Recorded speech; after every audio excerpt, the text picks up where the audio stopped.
یو حدیث پاک کې راځي نبی علیہ السلام فرمایي وی چې سړی وده شي نو دا شیطان یعقدو علی قافیة احدکم دې سټ سره خوا کې د سره خپل تارونه دی غرو لکه سړی چې کوډه کوي او جادو کوي او تارون له غوټې ورکوي نو دې درې غوټې هغه تارونه له ورکوي او پاغي چوف کوي سوی علیک لیل طویل فرق دا خو له اوږده شپه ده ودش علیک لیل طویل فرق اوږده شپه ده در باندې ودشه نو دا خلق خو سوچونه هم غلط ورچي او دا خوب ورته خشتي مزیداری پاسینا نو نبی علیہ السلام فرمائی وی کدا سړی پاسید فین استيقظ وذكر الله دی بیدار شو الله یاد کړ نو ان حلت عقده یو غټه لاړه ختم شو یو غټه ختم شو دا غسسته غټه ختم شو او چې بیا فان توزع او چې ودسو کو نو دویمه غټه ختم شو او چې بیا پاسی الله تودریږي منځو کې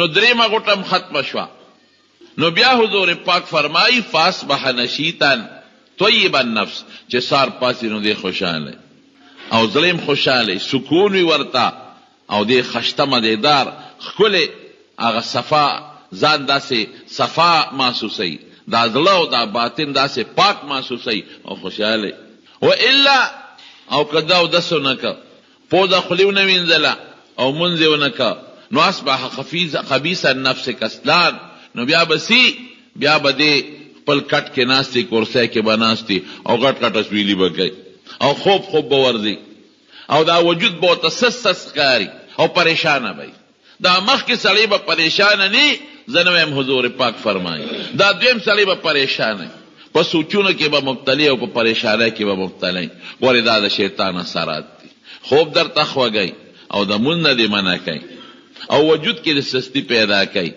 نو دا شیطان زما استاد دشمن دی دا زنویم دا رب العالمین فرمای ان الشیطان لکم عدو ستاسو دشمن دی فاتخذوه عدوا وی ګوري دشمن یو غاڼه دا دوست په نظر وته مګور نبی کریم صلی الله علیه وسلم بلکې غټ غټ خلک را پرزول دي دغه په غټو پر ډیر مهنت کوي لوی خلک تبا کړي دي قرآن شریف کې یو آیات دی وَاتْلُ عَلَيْهِمْ نَبَأَ الَّذِي آتَيْنَاهُ آيَاتِنَا نبی علیہ السلام تعالی فرمائی وَاتْلُ عَلَيْهِمْ نَبَأَ الَّذِي آتَيْنَاهُ آيَاتِنَا فَانْسَلَخَ عَنْهَا فَأَتْبَعَهُ الشَّيْطَانُ فَكَانَ مِنَ الْغَاوِينَ حضور پاک تعالی وی د خپل امت ته د یو آدم علیہ السلام د یو بچی د یو اولاد د یو بچی یو واقعه ذکر کا د لمون ډیر خپل نخې ور کړې او ډیر پویم ور کړې او ډیر لوی معرفت هم ورکړو او ډیر لوی ذاکر تر دې حد پورې چې دته اسم اعظم هم رب العالمین ور نصیب کړي نو دا شیطان په چال کې راغی لاړه تباش نو دا سړی سوکته نو قطعی تا ور سوک نشي ویل چې سوکته خدا حضور پاک د ترزوی د حضرت ابن عباس رضی الله تعالی عنہ هغه وی دا یو سړی دی د موسی علیہ السلام په زمانه کې تیر شوی دی او نوم بلعم او د پلار نوم باعورا بلعم ابن باعورا نو حضرت ابن عباس رضی الله عنه وی چې کله موسی علیہ السلام په دریاب پورې وت او ځان سره بنی اسرائیل هم پورې استل او فرعون او داغه ټول قوم خدای تبا کړ دی په مخ کې ولیدلی شو تبا شو نو حضرت موسی علیہ السلام بیا په وادي تیح کې څه زمانہ سره د خپل قوم سیده الله په د رزق او د نعمتونو فراوانی راوستل من او سلوا براتل ترنجبین او سیسه او خواږی خشتو بوله خدای پاک پیدا کړی هغه به دوی سکله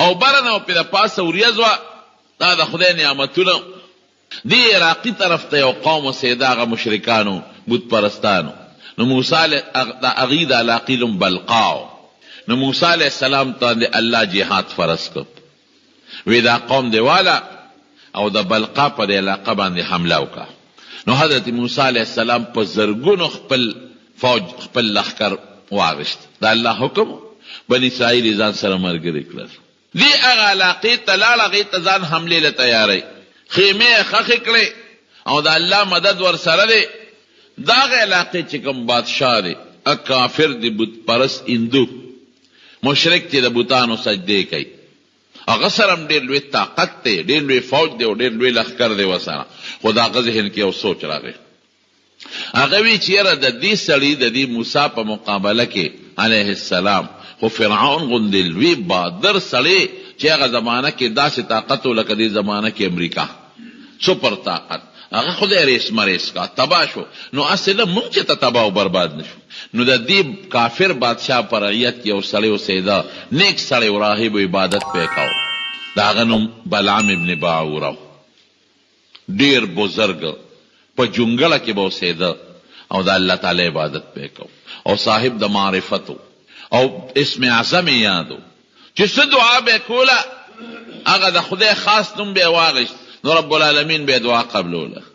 نبی علیہ السلام مبارک فرمای وی دا الله په نومونو کې یو نوم دی چې هغې ته اسم اعظم وی، وی په هغې کې سړی دعا کوي نو خدای پاک د انسان دعا قبلوي، رد کوي نه، ده ته هغه اسم اعظم یادو.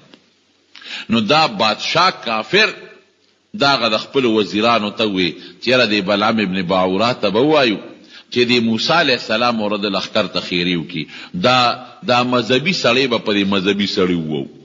اوس هم دا قانون او دا قاعده ده، کوم علما کرام چې هغه دین خدمت کوي چاته چې یری نو دا ظالمان د هغه په مقابله کې عالم ودري، بغیر د عالم مقابله خو د عالم نه بغیر نه کیږي. دا گروه بندي او فرقواریت پکې پیدا کی، په خان به خان وي او په مولا به مولا وي، د یو طریقه یو حد کنده ده. نو هغه وی چې راشه دا خو مذهبي سړی دی، د ده د مذهب د وجې نه خو فرعون غوندې سپر طاقت لاړ، تباه شو، برباد شو. نو هسې نه واقعي مونږ برباد او هلاک نشو. نو دا بلعام ابن باعوره د په رعیت کې یو نیک سړی و، دینداره سړی و، صاحب د معرفت و، د ورځې به یې روجي نیولې او عبادت به یې کو، د شپې به یې عبادت کو. هغه ته یې درخواست وکړه، هغه وی چې زه خو ستا محل ته نه درځم. نو بادشاه ته چاوی کبر مکه و صاحب دی جونګړې ته به وله لاړ شو. نو بادشاه سره د هغه خپلو وزیرانو او مشیرانو دې بلعام ابن باعوره پسې د کور ته لاړ. یو خاص کور یو بچی دی پکې او ښځه ده او ځنګل کې اوسېږي د الله عبادت کې. بادشاه ورته وایي تا ته پته ده تم په دې وطن کې اوسېږي چې دا په کوم ملک حمله کېږي او دا یو سړی راغلی دی او بار یې هغه د قافلې راوستی دی او بلا لښکر یې راوستی دی او خیمې خښې کړي په مونږ حمله کوي. مونږ تاله راغلي یو مهرباني وکړه دا وطن چې څنګه زما دی دا ستام دی، ستا په ملک او په وطن او ستا په قوم حمله کېږي. نو ته دا مهرباني وکړه چې دغه سړي ته خیره وکړه، مونږ ته خلاص کا.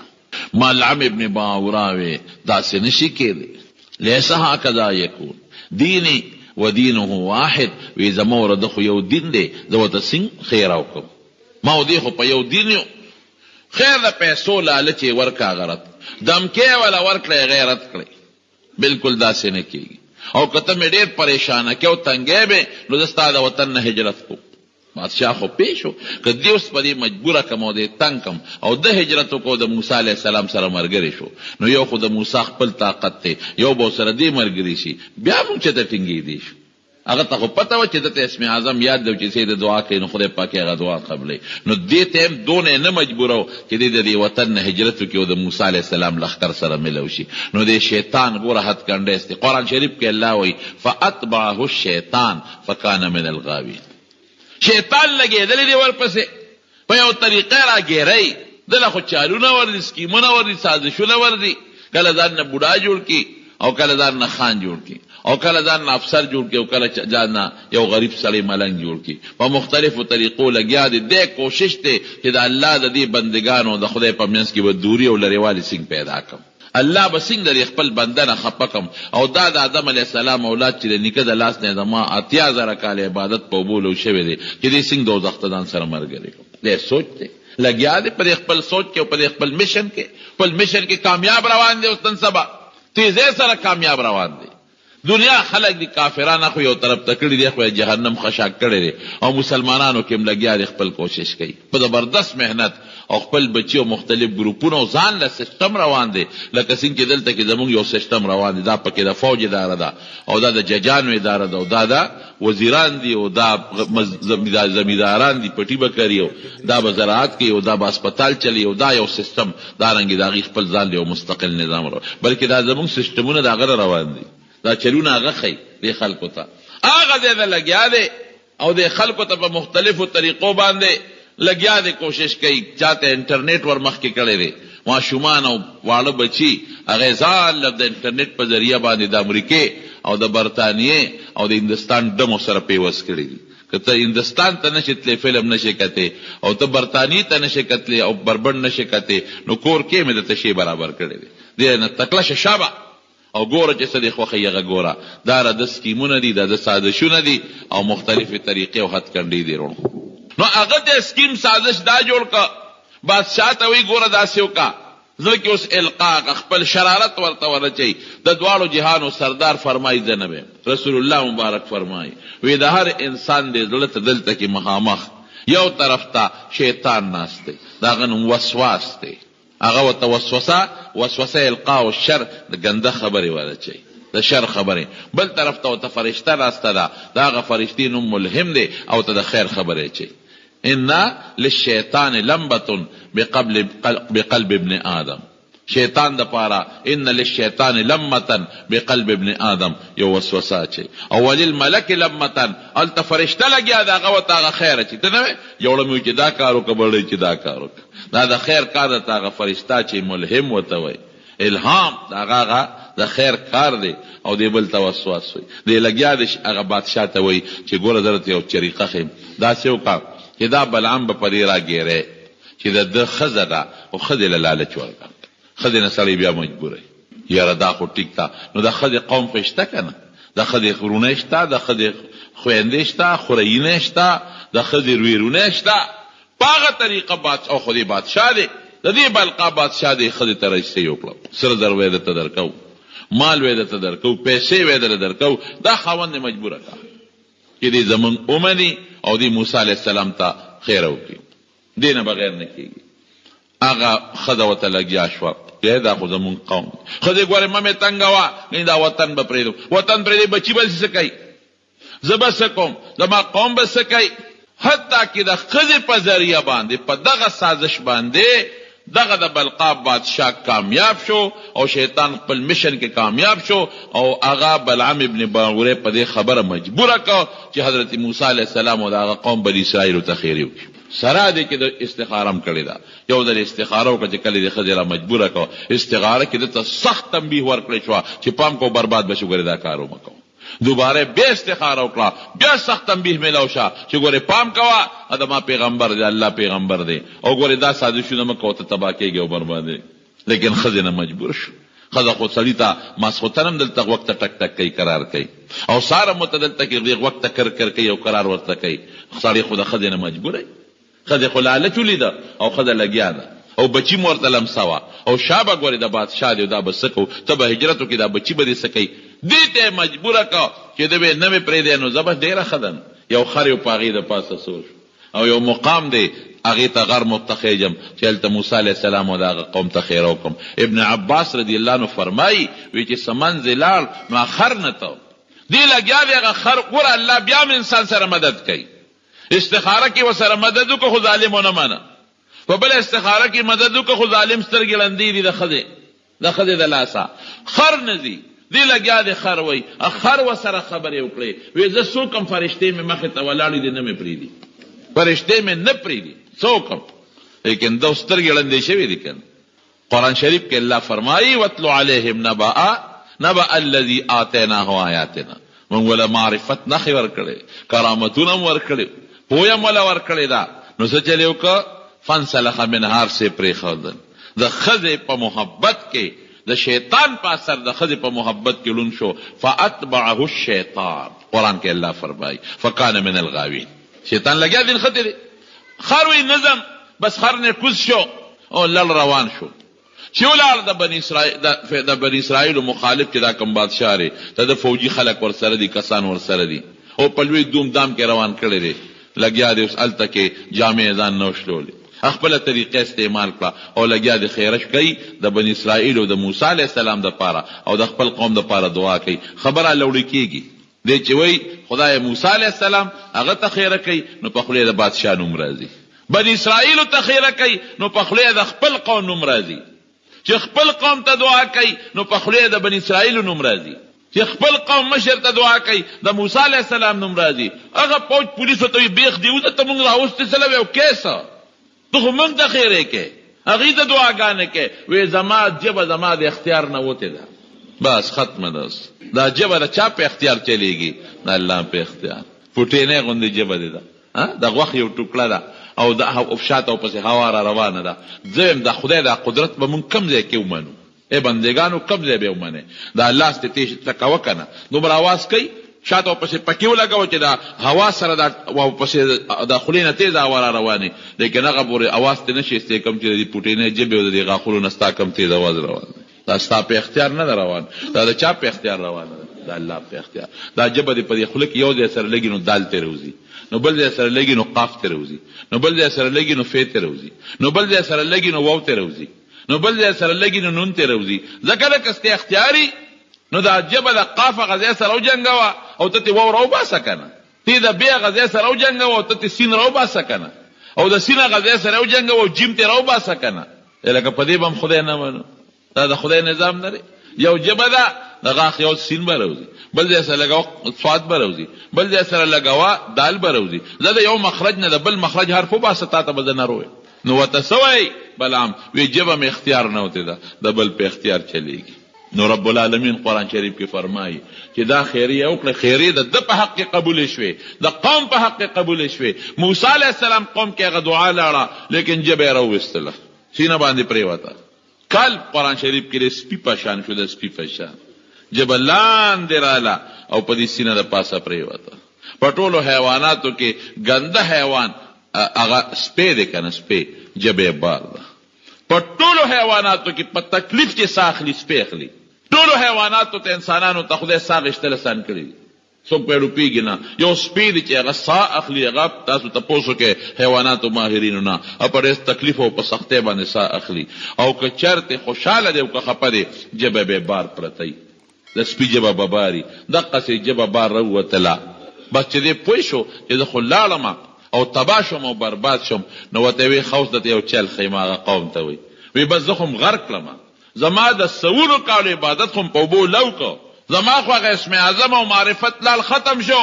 فاتبعه الشیطان فکان من الغاوین، تباه شم، برباد شم، د جهنم خشاک شم. اوس یو کار وکړئ، که د موسی علیه السلام قوم تباه کول غواړئ نو جینکې برابر کې، خشته کې، سرونه ولخکاره کې پیغلی جینکې، او دا بنی اسرائیلو کې وردن نه کې، او د بازاري په شکل کې وردن نه کې.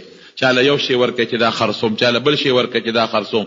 دا جینکې شیدونه خرڅوي که نه، وردن نه کې په دې فوج کې. او د موسی علیه السلام فوج د ښځو نه ډېر عمر بار دی، که هغې ته څه مطالبه کوي نو د ګناه انکار دی ورته نه کوي. بس دقه یو کار که کې تاسو کامیاب شئ د موسی علیه السلام قوم تباه کېږي، او که دې کې کامیاب نه شوې نو بله لار نشته دی. بس دې خو لاړ تباه شو، فکان من الغاوین. قرآن وایي لاړ برباد شو، تباه شو، شیطان غرق او تباه کار شي ولا برباد کړل.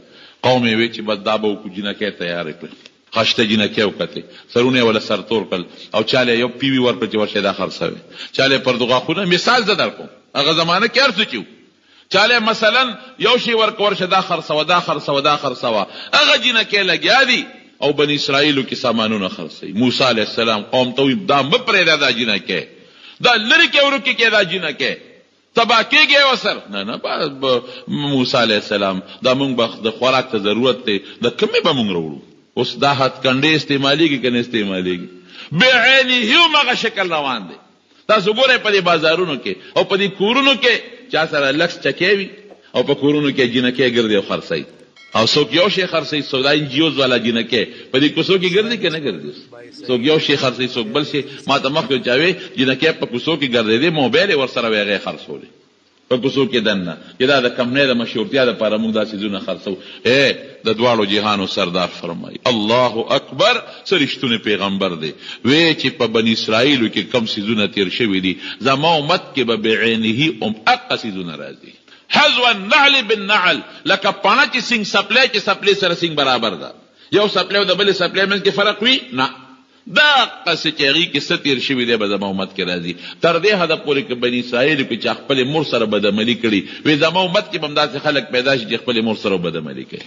دا پیشنګویي ده. زه چې د دې انجیوز د جینکو ته ګورم چې دا بازار کې دا څیزونه میزونه خرڅوي او دا په کوڅو کې ګرځي او د کمپنۍ د مشهورتیا بانه لګوي او کله یو شی خرڅوي کله بل شی خرڅوي، دا د څه شی دی؟ دا هم ګورئ د اغیارو یو طریقه ده، یو سازش دی، د شیطان یو سکیم دی، او کوشش کوي چې دا نوی هلکان او نوی کل برباد کړي او تباه کړي. دا یو جانسه ده، یو سازش دی، یو سکیم دی، یو سازش دی، په هغې کې لګیا دي. دي که نه دي اوس دا ګوره هغه سیستم را روان دی. زمونږ دا خو ګزاره کوي ورشئ تاسو د نورې خاریو کې وګورئ او دا چې کوم دا مهذب خاریې دی دا لږ هلته وګورئ پته راته ولګي چې دې سنګ ورلې موسی علیه السلام قوم منې که اوس قوم وي مونږ خو ګناه به نه کوو سترګې به ترې اړو سامان خو به ترې اخلو که نه. یو بني اسرائیلي یو کس یو جینۍ ته لاس ور واچو او بدعملي ورسره وکړو په ټول لښکر کې یو کس الله غصه شو. ګوره شیطان خپل سکیپ کې کامیاب شو، هلته بلعام تباه که، دلته الله غصه شو، وبا پې راوسته. د موسی علیه السلام په قوم وبا راوسته په یو ورځ او 1000 کسان مړه شو. یو ورځ کې 70,000 کسان لړل برباد شو. دا د سازش اوس کې کله ښځه راته لمسئ در باندې به ګناه کوي. نبی علیه السلام فرمایي النساء ښځې چې دي حبایل الشیاطین د شیطان جالونه دي. لکه څنګه چې یو سړی د جال په ذریعه د کبانو ښکار کوي او یا د مړزانو ښکار کوي، دغه رنګې شیطان د ښځو په ذریعه د سړو ښکار کوي. دغه رنګې بچي دي. انما اموالکم و اولادکم فتنه. بعضې بچي بعضې کې راځي زینت الحیات الدنیا بچي درته ولمسئ بابا اله شابه دا فلان کې شی وکړه، بابا د ګناه دا کار به کې راله، یو شی ورته یاد کړي دا شی راله راوړه ابه د ګناه سره تعلق لري، بابا پلان کې دی ته مې بوځه ابه د ګناه سره تعلق لري. دی د بچي په محبت کې او د ښځې محبت کې ګرفتار دی. په دې طریقه د شیطان وایي پرېږدي دی نه. اوس رونو یو پوټې غوندې ټکې درته ویم ستا د پوهې دپاره، د ټولو نه زیات زموږ دپاره مهربان او د ټولو نه زیات مونږ سره احسان کوونکې او د ټولو نه زیات په مونږ خفه کېدونکې الله دې که مخلوق. بچې د الله مقابله کې څه حیثیت لري، ښځه د الله مقابله کې څه حیثیت لري، نو ولې دا بچي او د ښځو د لاسه مونږ خپل رب خفه کوو؟ لږ سوچ وکړئ، خبره خلاصه دې دماغو کې لږ سوچ به وکړو چې که زه د خپل الله خفه کوم خو دې ښځې دپاره به یې خفه کوم، که د خپل الله خفه کوم خو دې بچو دپاره به خفه کوم. نو دا خو د الله مقابله کې حقیقت نه لري. دغه الله دې که نن دا بچي معنا دې څه کولی شم؟ دغه الله دې که دا ښځه ماته نه الاوړې کړه، نن یې راته الاوړې کړه، بیا به څه کوم؟ علاج به راسره نه او که دا ښځه یې رانه لرې کړه بیا به څه کوم؟ دغه الله دې زما دا ښځه سبا به یې بوډی کړي. خبر پت کنډه شو. ګوره په یو طریقه راغی، بله طریقې درته ښیم، بله طریقه هم د حضور پاک زباني درته ښیم، د نبي کریم صلی الله علیه وسلم زباني درته بیانوم. هسې شی دی نبی علیه السلام مبارک فرمایي بني اسرائیلو کې یو سړی یو نیک سړی دی او یو بزرگ دی، هم نیک دی او بزرگ دی او پاک سړی دی او ډیر زیات عبادت گزار دی. دومره عابد عبادت گزار چې دنه ښځه شته او نه بچي شته، ځان له په یو جونګړه کې پروت دی او په هغه جونګړه کې الله یادوي، روجي نیسي دروازې او د شپې لګیا دی عبادت کوي، دروازې روجي دي او ځان له څه مختصره غوندې مزدوري کوي. دی به رهبانیت کو او هغه مزدوري جونګړې ته دننه کوي او ځان له خپل پخلی کوي، نه چا ډوډۍ خوري نه چا اوبس کوي او که څوک صدقه خیرات راوړي هغه ته یې نه به راځي، خو ماله به څوک نه راځي، صرف دی لګیا دی الله له عبادت کوي، د شپې هم لګیا دی دروازې هم لګیا دی او الله یادوي، په ښکاره هم یادوي او په پټه هم یادوي. نه بچي شته او نه ښځه شته او نه اولاد شته، نه ګاونډیان شته او نه رشته داران شته، یو دی یو الله زبردست عبادت کې لګیا دی. نوم یې څه دی؟ برسیسا راهب لګیا دی عبادت کوي. شیطان انخته دی چې دی به څنګه ګیرو، دی په کومه طریقه ګیرو. نو کله دا شپونکیانو دا جینکې دا ګډو سرولو والا دی ورته تاوی راتاوی چې دی چې ته مزدورۍ لذي لاره کې ورته هغوی ودرئ راودرئ، که په دوی نظر پرېوت، کله خشتاله کان ورته په لاره کې ودرئ راودرئ، که په دوی نظر پرېوت. کله شیطان په خپله ګوره دی خپله په مختلفو شکلونو کې راځي، لیکن برسیسا دومره تکړه دی د الله تعالی په محبت کې او دومره د الله محبت کې مست چې دی اخواړو نظر نه کوي، لګیا دی او د خدای عبادت کوي. چته هفته کې 2 هفتې په ځان یو کیلو اړو ګټي او بیا راشي هغه ځان له پخی به دغه خپل پروګرام دی. صرف دومره دی چې په هغه جونګړه کې چې د ځان له کومه جوړه کړې ده یو طرف ته، هغې کې یو طرف ته ځان له یو کړکۍ جوړه کړې ده چې د ما باندې رڼا لګي او په ما هوا لګي، دروازه د پسې بنده ره څوک راتلی نه شي. شیطان سازش ته اوس ګوره سکیم یې د استعمال کړي چې دا جونګړې ته جینکۍ راوله، دا ګډو سیر چې سرولو والا د هغې ته التفات نه کوي او دی چې کومې کلکۍ طرف ته دی هلته کې ولا مختلف طریقو سره جینکۍ راوله خو هم التفات نه کوي، هېڅ توجه نه ورکوي. دی شیطان په خپله ځان یو عبادت گزار جوړ کړ، یو عبادت گزار سړي په شکل کې راغی او د دې برسیسا کلکۍ ته مخامخ هلته په عبادت باندې ودرېده، لګیا دی. شکل د عابد یې جوړ کړی دی، شکل دنه خو بلا ده کنه، خو شکل د عابد جوړ کړی لګیا د عبادت گزار خپل عبادت کوي. د برسیسا چې د کړکۍ نه قتل هلکه دا سړی خو عبادت گزار څوک نیک سړی معلومیږي چې پس د بیا قتل بیا همغسې په قیام دی، چې سپس بیا د کړکۍ نه قتل بیا هغسې په قیام دی. نو دا قاعده ده چې یو عبادت والا چې بل عبادت والا ګوري د ده په زړه کې هغه شوق پیدا کېږي، پسخېږي ورته. سبا چې ګوري دا سړی په رکو دی، سهار نه په رکو دی، دی چې کړکۍ کې ګوري غرمه شو بیا په رکو دی، بیا چې کړکۍ مازدیګر دی بیا په رکو دی، بیا چې کړکۍ کې ګوري ټوله ورځ په رکو پروت، بل اوس چې بیا ورته وکتل په سجده پروت دی. لکه دا څنګه مونځ کوي؟ د نن خو درېیمه څلورمه ورځ ده، په یو ورځ کې غونډ قیام وکړو، دا به همغه یو که مونځ به اخلاص کړي بیا به شروع کړي، او په رکو او په سجده دومره اوږدې رکوګانې اوږدې سجدې اوږدې قیام دا ناسنګ سړی دی، دی ورته ورو پسخېږي. او هغه شیطان کافر بچی اخو لګیا دی خپل مشر شروع کوسه، هغه نن هلته عبادت کوي، سبا یو فوټ را نږدې کېږي، یو ګز را نږدې کېږي، بل ورځ 2 ګزه نور را نږدې کېږي، بل یو 3 ګزه نور را نږدې کېږي. دا برسیسا وایي چې دا خو نیک سړی دی، معنا زیات نیک دی سړی. مونږ خو چې لږ غوندې ودرېږو نو ستړي شو کېنو ورته، او په رکو چې لږ غوندې اوږده کړو نو بیا ملا کار نه کوي. دا د ظالم خو سار نه غرمې پورې یو شان په رکو دی او ټوله ورځ په رکو دی. نو دی ورغی ودرېږه تله ورشمه، څوک نیک سړی دی چې وروته ورته وایي مهرباني وکړه غوندې، او ته خو ډېر ښه سړی یې، دا نور هم در باندې لګي او هوا هم در باندې لګي، ته زما د جونګړې ته رالې هلته د عبادت وکړه نو ښه به وي. او ورته وایي لرې شه ورک شه، ما د خپل خدای نه منې کې. شیطان ورته وایي ما خپل خدای ته متوجه، ما خدای ته په دا نور کې ما چې څومره ودرېږم هغه د خپل رب خوشحالېږي، ته کوه په دا جونګړو کې مزې چرچې. سړی خو یې ورټه سړی چې دا خو لا بزرګ دی، دا لا کوم نیک سړی دی. ورو او ورته خپل عبادت ښایي، نقشه جوړه کړې ده، ګورې چال دی، چال سکیم دی، سازش دی، او یو طریقه جوړه کړې ده، او یو مشن کې لګیا دی چې دا برسیسا به زه په کومه طریقه راونیسم او دی په کومه طریقه برباد کړم. رو را نږدې کېږي، یو ځل باران شو، چې باران شو دا برسیسا ورغی او ورته کېناست. هغه سړي ته د خدای خاطر نیک سړی ګڼي، زه ګورې چا سره خبرې هم نه کوم، او زه په لاره ځم، زه ګورې هغه ما قصه نشته، نه ښځه نه بچي، خدا باران دی. یو درخواست ته کوم زما دې جونګړې ته را دننه شه، لږ خیر دی، بیا چې باران وځي بیا به عبادت کوې. زړه مې در باندې خفه شو، ډېرې عبادت ګزارې، یا چې ته مې تنګی نو زه در دننه بشم. راغې په هغه جونګړه کې ورسره دیره شو، دیم عبادت کوي ام کوي، څو ورځې ورسره ډېر زبردست عبادت وکړو.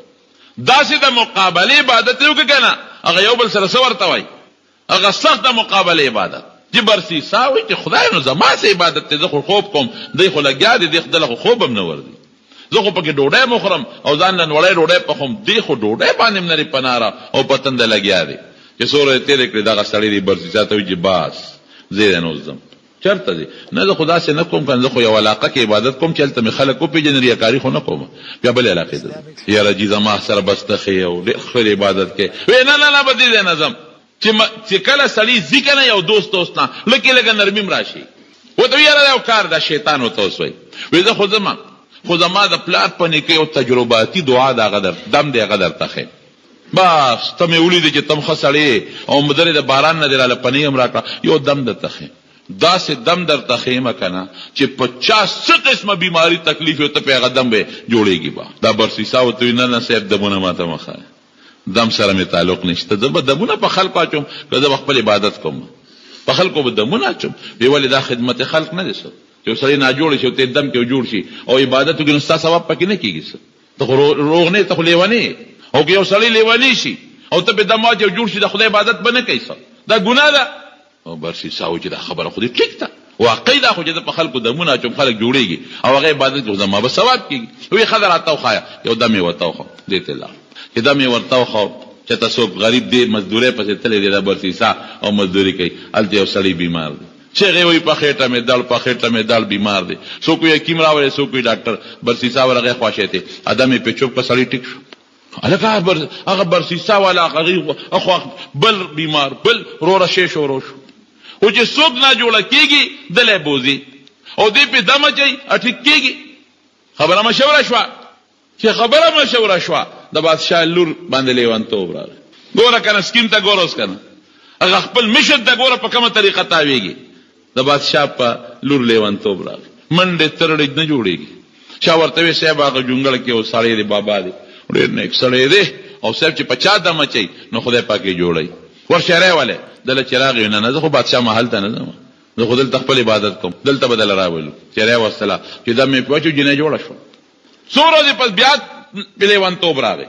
دا خلک وایي که نه په دې جنکو پیریان رالل، دا ګوره ټول دروغ وایي، پیریان میریان نشته، دا څه چل ول دی، دا څه قصې پیسې دي، خو دې درته اوس نه وایم. خاوند نه خفه شي نو په ځان د قصده پیریان راولي، په دې مه خفه کېږئ، په دې مه خفه کېږئ. هلک یې خوښي او پلار یې غله نه ورکوي نو په ځان پیریان راولي. ټیک د پیریان حق دی موږ منو، جنات دا صحیح ثابت دی، شته دی، په بعضو به وي ممکن ده، او به چې د فصلو کې یو کس دوی. دا نور ټول پردي قصې دي، ګوره دا دغه شیطاني چالونه دي، د شیطان هغه سکیم او سازش دی. اوس به ته وایې چې دا پیریان یا دا جنۍ لیونۍ شوه او دا څنګه په دې دم باندې جوړه شوه، نو را به شو د دواړو جهانو مبارک سردار له نبی کریم صلی الله علیه وسلم فرمایي وی کله کله شیطان ورشي په یو انسان کې ورننوځي، نو هغه کې څه بیماري پیدا کړي، نو بیا ورته په زړه کې وسوسه اچوي وی فلانکي بوت له لاړ شه، فلانکي زیارت ته لاړ شه، نو ټیک به شي. نو چې دی هغه بوت له لاړ شي یا هغه زیارت ته لاړ شي نو شیطان تیوځي. وګوره وی ټیک شم که نه. اوس هم زمونږ خلک ورې داسې کوي، په دې زیارتونو مونږ ځان له خپل نومونه ایښودي، دا تبې والا بابا دې تبه جوړوي، دا ټوخي والا سپیشلیست دې ټوخې جوړوي، او دا سرخوږي والا سپیشلیست دې سرخوږې جوړوي، او دا ګردو والا سپیشلیست دې ګردې جوړوي. الله اکبر. شفا ورکول کې څوک دی؟ الله، صرف یو الله شفا ورکول. دا بابا نیک سړی چې د ګردو بیمار بشو دی بچالته، دا کم بابا چې قبر کې وفات ته سر دم اچي او سر دل وسرخه کېږي چې د باندې به سرخوږي راغی چاله به ته الله له وته کوي. موږ په کم سوچ کې پراته یو، او دا مختلف نمونه وي خو دي، یو زیارت لو بل زیارت لو بل زیارت لا، او د دنیا قصې پسې رواني. ټیک تا زمانه نیکان خلق دي، اولیاء دي، بزرگان دي، او وفات دي، داغي احترام، داغي قبرون لتلل د شریعت مطابق، او داغي باندې توسل نیولم زمونږ د دیوبند علماو یو طائفه یو ډله وي چې دا هم جایز دي، اگر چې بعض علما ته انکار کوي، لیکن قبر له شریع طریقه باندې تل داغي احترام په خپل ځای دی، داغي قدر په خپل ځای دی، هغه نیکان دي صالحین دي، لیکن دا بیماری علاج به مې دا کوي او دا بچی مې نه کېږي. زمونږ د خوا کې په دې ګاونډ کې پخوا یو دغه یو زیارت و، نوم به یې وانه لمه، بعضې وروڼو به پیم شي خیر دی، نو هغې باندې چا باندې به تبه راله، دا پخوانۍ دا د باباجي د ما د خولې خبره ده چې به چا به تبه راله نو ابا هغه زیارت ته لاړ، نو هلته به باقاعده ډولکې پروت و، نو هغه ډولکې به یې غاړه کې واچو او ابه ډنګو او تاوېده به، ابه ډنګو او تاوېده به، او دا به سندره ورسره وی چې د ډب د غاړې لاله زه راغلی یم تاله چې ته مې خلاص کړه دې تبې د جنجاله، او ډولکې به یې ډنګو. تاسې به ټیکي که دا قصې پسې دي. دلته یو شو وه، ماشوم به یې راوست، په هغې کې به یې وردن نه کړ، سوری شوه وه، ګوره نو دا ما ته پته ده که سوری شوه ده، نو ماشوم به پکې وردن نه کړ، وی دا به ټیک شي جوړ به شي، دا شیطان پکې دننه ننوتي، دا چل ورته وښي اخواتې وباسي. ښه نو دا چل وکړه چې لاړ شه، نو پلانکي زیارت دربو یو غوټه ورکړو نو یو زوی به دې کېږي، نو دویمه غوټه چې ورکړي دویم زوی به دې کېږي، نو چې درېیمه غوټه دې ورکړه نو څو زوی به کېږي دی، نو ته 50 ورکړه چې خدای دې له مقرر کړي نه کدلی درکړم. زامن څوک ورکوي؟ الله قرآن حکیم کی فرمائی زنوے، قرآن کے اللہ فرمائی څنګه دی یهب لمن یشاء اناسا، چاله نونه ورکي، ولمن یشاء الذکور، چاله زامن ورکي، او یزوجهم ذکرانا و اناسا، چاله لکان جنکه دواړه ورکي، ويجعل من یشاء عقیما، چانه شن جوړي چې خدای دا چا د شن فیصله وکړه، قسم دې ک ډاکټر او بل څوک مولا بچي وي. نیکان صالحان دا خپل مقام دی، خپل مرتبه ده. ډاکټر به تعالی علاج کوي خو جوړول دې نشي، جوړول به څوک الله بکي. دم بر باندې ځاچو بالکل سنت ته دم اچول، خو درې جوړول نشم نه دم جوړول شي، جوړي بر څوک په دې دم کې، په دې تعویذ کې، او دارنګي په دې دارو کې شفا څوک کوي الله. خو پاغه طریقه به موږ د اسباب استعمالو چې کوم تر دواړو جهانو سردار فرمایلی. نو حضور پاک مبارک فرمایي وی شیطان پکې ورننوځي، نو بیا وته فلان کی زیارت تلل شه، نو چې ال تلل شي شیطان تیوزي، وی ګوره چې عالم ټیک شم کنه، نو بلتم وی بلتم وی بلتم وی بلتم وی بلتم وی، نو دې کور نه بیا आवाज کوي، چې دلته په سر دل راشي نو کور نه आवाज کوي، پیر بابا را ورسېږي، وای کنه وای. خصوصا دا بډایګان خدي لري، دا جورابه مخ چینی ولې، دا کپه خله پیر بابا را ورسېږي او کاکا صاحب را ورسېږي، دا را رسېدل د الله سره تعلق لري. دا غیب علم چا سره دی؟ الله سره دی. تا نه هغه څه خبرېږي؟ نیکبخته یو 2 رکعاته نفل وکړو پیر بابا پسې وبخا، یو 2 رکعاته نفل وکړه وې ثواب کاکا صاحب ته ورسې، یو کیلو روجي پخې کا او ثواب پیر بابا ته وبخا، کاکا صاحب ته ورسوا او خدای دې ثواب ورسې. ورته صالحان خلق دي. پیر بابا چې کم نقش قد کار کړي پاغه نقش قدم لاړ شه، کاکا صاحب چې کم کار کړي پیر بابا په کومه وجه دې لوی مرتبه ته رسیدلی. وایا د الله په عبادت. کاکا صاحب ته چې د لوی مرتبه ملو د پس ورته ملو شوی دا د الله په عبادت، نو هغه طریقه یې ولنه اختیار یې یعنی چې غوي جوړې کړې دا شیطانی اثرات وسوسې دي. جمعې پر ورځ باندې قبرون لم شمع وړل شریعت کې چولټ ګناه ده. شمع څه لپاره وړي؟ زیارت له څه ضرورت دی پکې چې ته صحابه او نبی علیہ السلام قبر مبارک شمع وړي دي، چې ته تابعینو د صحابه کرامو قبرونو له شمع وړي دي. او یو کس پکې زینوم لیدي کانه راغشته دی د زیارت د ورته مټه مکلکونه مې دا څه کې ا جنازې نه را روان یاره اوس ما ته پته نه لګي څه مقصد وخو وی سبق مې نزد کېږي، سبق مې نزد کېږي. نو دا راته چاوي چې دا 2 کانو باندې جبوټه کوا نو جبه به برابر شي. خدای خبر نور تنیم خبر خو ماته دا ټکی وي مې دې خوا کچې دې په دلوټه کوم چې ټکیږي او کنه ټکیږي. دا خبرې دا شبهه دا شیطانی وسوسې دي. ګوره دا کار مې وشو نو زبزم او زب دا کوم دا ګناه کارونه هرونو د الله نزدېکت په هغه طریقه کې چې کومه د الله او د رسول طریقه ده، په کومه طریقه چې ما ته الله خولې ده او ما ته د الله رسول خولې ده چې په هغه طریقه روان شم. بس دا د الله د تقرب او د نزدېکت نښه ده. او که هغه طریقه مې نه استعمال کړې په بله طریقه نشم نږدې کېدی. نو هغه بادشاه په لور باندې دی لوبه جوړه کړل او بیا به ورته وسوسه اچوله دی به لاړ پیریان به ترې لاړل ټیک به شو. بادشاه ته چې تا علاقې ته جهاد ده اوس چې جهاد د دې فوجم بوزي د جنې سره سوکم اسنه بیا چې دلار چې مغه دوره پیرا نشي دې سره به سوکم مش او شیطان دی وسوسه خورتا چې وې صاحب دا څه وکړم چې دغه برسیسا سره دی راکم بس هغه به حفاظتم کوي نیک سره دی او بل پکې دا فائدہ لکه دوره پیر راځي د نږدې نه پیدا مچي برسیسا لې راوست هغه دا څه ته چتا کوم پر دې جنې به ځان سره دی دا ګناه را باندې کوي زه ګناه نه کوم ودا سه خوا کې کور به جوړ کو دا جنې باغې کې دی را او که دوره پیر راځي مې ربانیو کې لغونې وردا او دم پیچو او د پلان کې علاقې ته زه ډیره خدای هغه قصه وګده لګا وخم کم دی ولګا او تفصیلی د خو دې بل اختصار درته ویم دې ته نوبت ورسید چې هغه جنې باندې بد دم چاو ابو ولرات لا دی بته دې ته نوبت ورسید چې دا جنې سره ګناه وکړه دی هغه ته خشته کا هغه د په ذهن کې خشته کا شیطان دی ګناه په وکړه چې ګناه وکړه هغه امید پیدا شو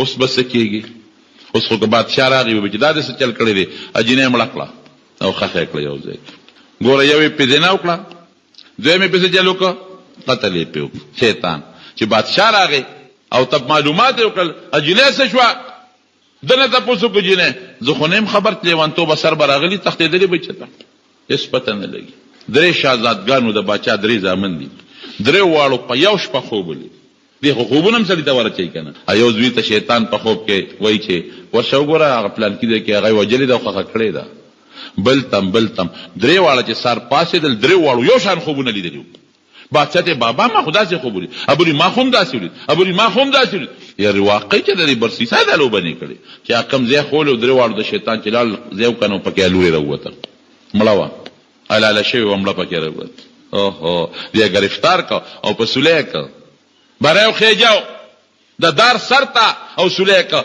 اق شیطان ولا په خپل شکل راغې مرګري سدي وی خدای دې تبا کا دم دې راته خولو غرق دکلم دا غدم په ذریعہ دې تبا او برباد کړ دو ګناو شو پانسی کېګم اوهو زس خبروم په وخت براغلم نو ما بد زوست بچ کو مال چل لازي دا سه بره بچ کما چې بس وې څنګه مې بچ کې ودا سر دې ما تر اخته کا وې دا چته کېږي نو ګوره چې ته زما تابعداري نه کې زما غوند عبادت گزار تعالی دې خورش مړې او غټ ګناګار مړې سر را تخته کا دا سر دې خته کا تړلې خو چې سونه دې وسکیږي سر دې خته کا نو دې صبح سم بچ کوم دې چې د سر خته کا غي په توري گزارو کا بادشاہ عمردار ایمان نه خلاص دا د شیطان هټ کندي د دوالو جهانو سردار فرمایي خبردار شته ګوري او الله قران کې فرمایي مونږ چاله پیغور ورکو مړه چې دا چا د پلار نسوب دا ټوپه کو د کی ټوپه دا پټکی کوس کی تعالی په سونه غیرت راځي به کوم نه راځي چې دا ما د پلان نه پټکی کوس کړی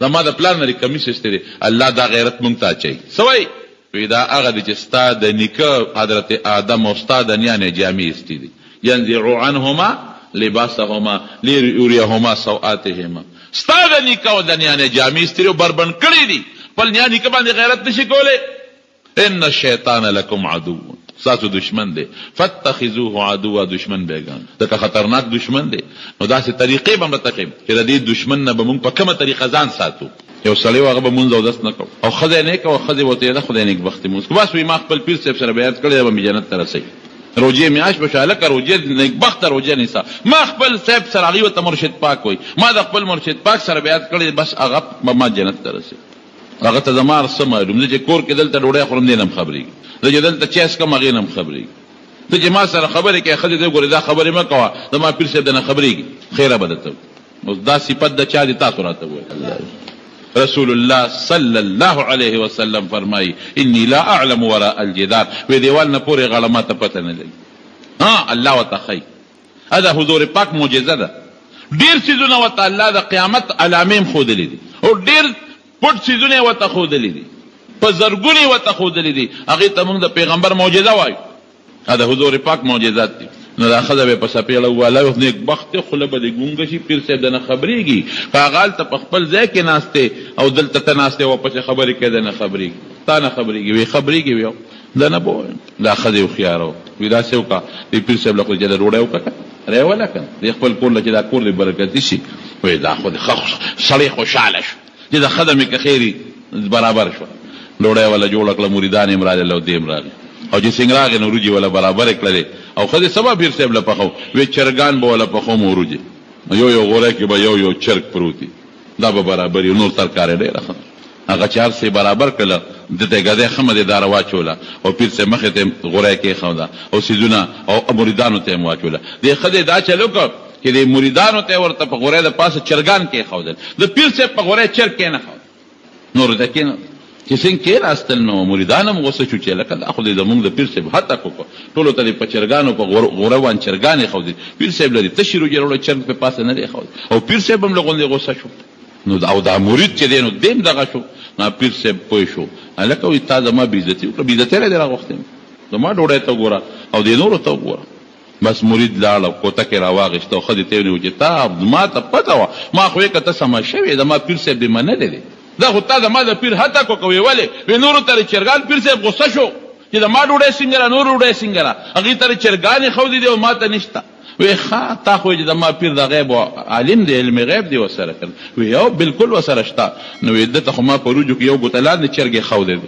دا نه غوړای کې وته شی پروت دی نو دې پروجو کې یو ګوتلان چرګ نه او دا غځه نه ما دلته نه دا چلے وسره راغی پیر دې تا خو جماعت د غیب ها ته کور کې سکه هغه ما ته معلوم دي وی ګوته دې رجو کې وردن نه چې دنه کې چرګ پروت دلته نه هلته نه دا غیب علم چا سره دی قل لا يعلم الغيب الا هو قران وزنوي قل لا يعلم حسر دي حسر معنی څه دا د غیب علم نشته مگر الله سره دی بل چا سره نشته بعد یو پیغمبر دی هغه ته خدای د مستقبل خبر او خی موجوده ده یو نیک سړی دی هغه ته خدای د سبا یو کار او خی یو بزرگ دی یو نیک دی عالم دی هغه ته کرامت وای هغه ته کشف وای پیغمبر ته کېږي معجزه ده نیک سړی ته کېږي څه ورته وایي کشف کرامت ورته وایي خدا نیک به څوک دا باغ څوک چې د پیغمبر په نقش قدم روان دی پس پیغمبر په سنت روان دی زماره قسم په ذات تعالی دین هغه دی چې ماته پیغمبر خودل د پیغمبر په نقش قدم دی قدم کې خود بس دا ستا دین دی دا سنت دی او که د پیغمبر د نقش قدم نه دی قدم بل طرف ته واړو دا دین نه دی بی دینی دا څه ده کنه دا اوس مثلا ما ته به د کروندې چل خو زمیدار خې زه څه پوهېږم دین بتا رسول الله خي اطيع الله واطيع الرسول دا الله او دا الله د رسول تابعداري وکي او کوم دي علماء پس روان یو نو دا عالم کدي امام صاحب پس روان یو د امام صاحب کدي بزرگ صاحب پس روان یو دا بزرگ صاحب ما د پیغمبر طریقه رانی ولې بالکل چې د پیغمبر خبره درته کوم معنا یو امام صاحب د پیغمبر خبرو کې معنا یو پیر صاحب یو نیک سړی صالح د پیغمبر خبره درته کې بالکل معنا دا واسطه شوستاو د پیغمبر په منځ کې ښا اصل خبره د چا ده د پیغمبر او د ځان خبرې بنم دا شیطانی وسوسه شیطان درته وسوسه شابه دا چلو شابه دا چلو شابه دا چلو دا مړیو شو او شابه زیبا او پر محرم کې به د په قبر باندې مسوره چي او دا لسمه د محرم ده او په دې قبر د پاسه به اوبه چي هلکه دا اوبه ولې چې وی حضرت حسن حسین تږي مړه دي هلکه حسن خو پکې ما یادوه رضی الله عنه حسین یاد کوي یوازې نو ته دلته کې په قبر وباړې وغالته تږي مړ دی نو خدای ته وګوره دا تنده د هغه په دې ختمېږي وسته کېږي او نرې د روح افزا یو بوتل چاله خیراتي ورکا ویره دې ثواب خدای حضرت حسین رضی الله عنه ته ورسې دا اسلامي طریقه شو اوس دا په قبر دلته وباړول او مسور په قبر اړول دا ګناه شو بدعت شو دې د ثواب په نیت کې او که بوتل دې چاله ورکه خدای ثواب یې د ما پلار ته حضرت حسین رضی الله عنه ته ورسې او یو جام وبد چاله ورکړه تګیلا او یو کیلو مسور دي چاله ورکړه ثواب الله غته ورسه دا شریعت شو حضور پاک له یو صحابي راغی وی مور می وفات شوه ده زمالک خیرات تل کیږي نو مدینه کې خواږه وبکمې وي یو پیکا خواږه بو چتاو کنو به بالکل ناغه یو پیو کنو او به خشته خواږه وروته وی هذا لهذه لام سعد وی دا د فلان کی د مور شو نو ثواب مړی پسې رسول څه ګناه خبره نه دا ثابت سي نه او کته تخته باندې مړ ولم له تخته واپخه دا په شریعت کې نشته ماشومان هم نه خو قسم دی وړو لا غالو کې بنت دی وای دا تخته وا دا خو یو قصه نه غل جوړه کړی او مې اورېدلې چې اوس وی بازه مړی چې په کومه کوټه کې ولم بینو سالوي خو دغه کې شمع بلې وی د مړی دا روح دلته راځي دا ځان قصې پسې دا شیطانی وسوسې دي زمونږ په دې علاقه اندوان تیر شوی دي په دې علاقه اندوان تیر شوی دي دا غ اندوان هغه رسومات دلته پراته دي نو مونږ ته دا شیطان هغه سيزونه نه نیغ کوي ورونو یاد وساته بیا درته ویم دین او شریعت هغه دي چې مال خپل پیغمبر وروړي او داغه په سنت ولال شم بدا شریعت او دین دي او چې د خپل پیغمبر د شریعت نه بل خو قدم اقدم دا به دین نه بي دي الله دې هغه زموږ نصیب نو خبر انا لري لاړه خو دې پورې مې کوله چې التاغه شیطان خلق سپلای راوالي ایستاوي غمور ایستاغه خور ایستاغه خزا نو په شیطان په هغه الکا تعالی غزار نه کړي وغله د خپل نه درنه ګونه در باندې وکړه نو بیا راغی د اسماعیل علیه السلام حضرت اسماعیل علیه السلام ته وی چرته روان شوی وی بابا مې و چې قرباني کوي تعالی علی وی چې د پلار وزویل الکی وی هغه وی چې ماته خدای ویل دي وی چې ویل دي په بها هیڅ خبره نشته العلم دي نو هغه طبيعه جلغونی شو سترګو کې خکرا واسطه چې دی به خپشي او به تختی ګوره چال چلی ناغم یو سو کانی راواغستل غزارې پیو درې زله د عمل شوی دی درې برجې دي مخکې برجې او درې والونه دي هغه د الله تقوا خدا نبی علیہ السلام کړی دا اوس په مونږه وکړو نو دا د شیطان چال درته خو دا چال دی چې د کوشش کوي پیغمبر د پاره خو د پیغمبرانو خو الله حفاظت کوي پیغمبران خو الله معصوم او پاک ساتلی دي رسول الله مبارک یو دلو فرمایل وی چې کله یو انسان په خبره د پويږي شیطان یو بچي ورپسې ولګي قرین ورته وی قرین دې تر مرګ پورې دې لدل نه جدا کی یو صحابي ورته وی لک اکل الک قرین وی د الله رسول استاد شتا یو شیطان تاسو رشتا وی فرمایل بالکل ما والام شتا لیکن انا اسلم ذات محفوظم زماته الله حفاظت کوي او بعض علما وی چې اسلم لفظ دی د ماضی صيغه ده دماغه شیطان مسلمان شوی دی بهر کې خو پیغمبران دا د شیطان د اثراتونو خدای محفوظ ساتي بل پیغمبر بل ته دین خي خدای مکه کده باندې شیطان اثر راشي نو بیا به خلک وي چې خپل خپل ګناه کې مونږ ته دین خي او بیا به خلک په ګناه کې تابعداري کوي ګل اب دین ګل پیغمبر خدای د شیطان نه معصوم ګرځي تار د چال دی د سکیم دی مونږ یو خبره لري راکو مونږ وایو چې یو سړی یو ګناو کې مړه دا شیطان را باندې وکړه یو شیطان یو سړی یو ځل په لاره مخې لونه په تاسو کې وي د شیطان تا خدای تباہ او برباد کې مونږ دې غرق کړو ولې بچا قتلونه کې بچا جواره کې بچا زناکاره کې مړه لري شاه زنا په خپل کوي یادوي مونږه ما یاد دا ټوپک د لمه لاس کې درکې چې داس پیوکا دا ګوته د لمه چلوله ټوپک د خپل په پیسو واقع کال تاسو په ګوته په خپل یادې ما دا زنا چې کې کم دی ولاړې ما تاسو لیدې په خپل لګیای زنا کار کوي په خپل کندر کې اغلا کې او یادې ما ګنا په خپل کې او ما یادې تاسو لري مهران هو واقع اب بیگ پرون چې پردیش شوتا لوري وو پسر دی را بار کو ما د سر پیټو کېت کړي اثر کړي مې د ما د سر لور چلولې چې د شوتا نه مټه مې نیولې چې لاشه د پردیش شوتا لوري نه نو ما ور یادې ای ګنا په خپل کې یادوي ما قتل سړی ته په خپل مړ کې کور ته په خپل ور ډاکاو کې او دا شیطان او دا شیطان او شیطان او تاسو دې ما د الله سره خپل ما بوتلې د مټه مې نیولې دا بده د قیامت پر ورځ قرآن شریف کې له وقال الشیطان لما قضي الامر ان الله وعدكم وعد الحق ووعدتكم فاخلفتكم. وی غلوی رب چې د سره کومې وعده کړې وي رښتونه کړې وي، ما چې د سره کړې وي ټولې مې ته خطا کړې. وما كان لي عليكم من سلطان الا ان دعوتكم. دې به د قیامت په جهنم کې به دا خبرې کوي. نو دا سړی ورته حیران شو چې واقعي دا څه خو مونږ کوو، دا غلغو پاړه خو مونږ شروع کړې ده. او یادو شیطان، نو شیطان خو پېښ شو وی زما صرف ګوته راښکل دي، نور کار دې خپل دی. وی ګوته راښکل څنګه دی؟ وی راځه نو بویه ته یو دکان ته، دکان کې یو سړي شات خرڅول تللی. نو دا شیطان یو شات په دې ګوته راواغېستل، په دیوالې داسې پورې کړل. بس وی زما کار وشو، اوس تماشه کوه، باقي کار ستاسو دی، ما صرف ګوته راښکه. چې ګوته یې دلته راښکې او چرمخکۍ راغلی یا بل شی راغی هغه شاتو پسې.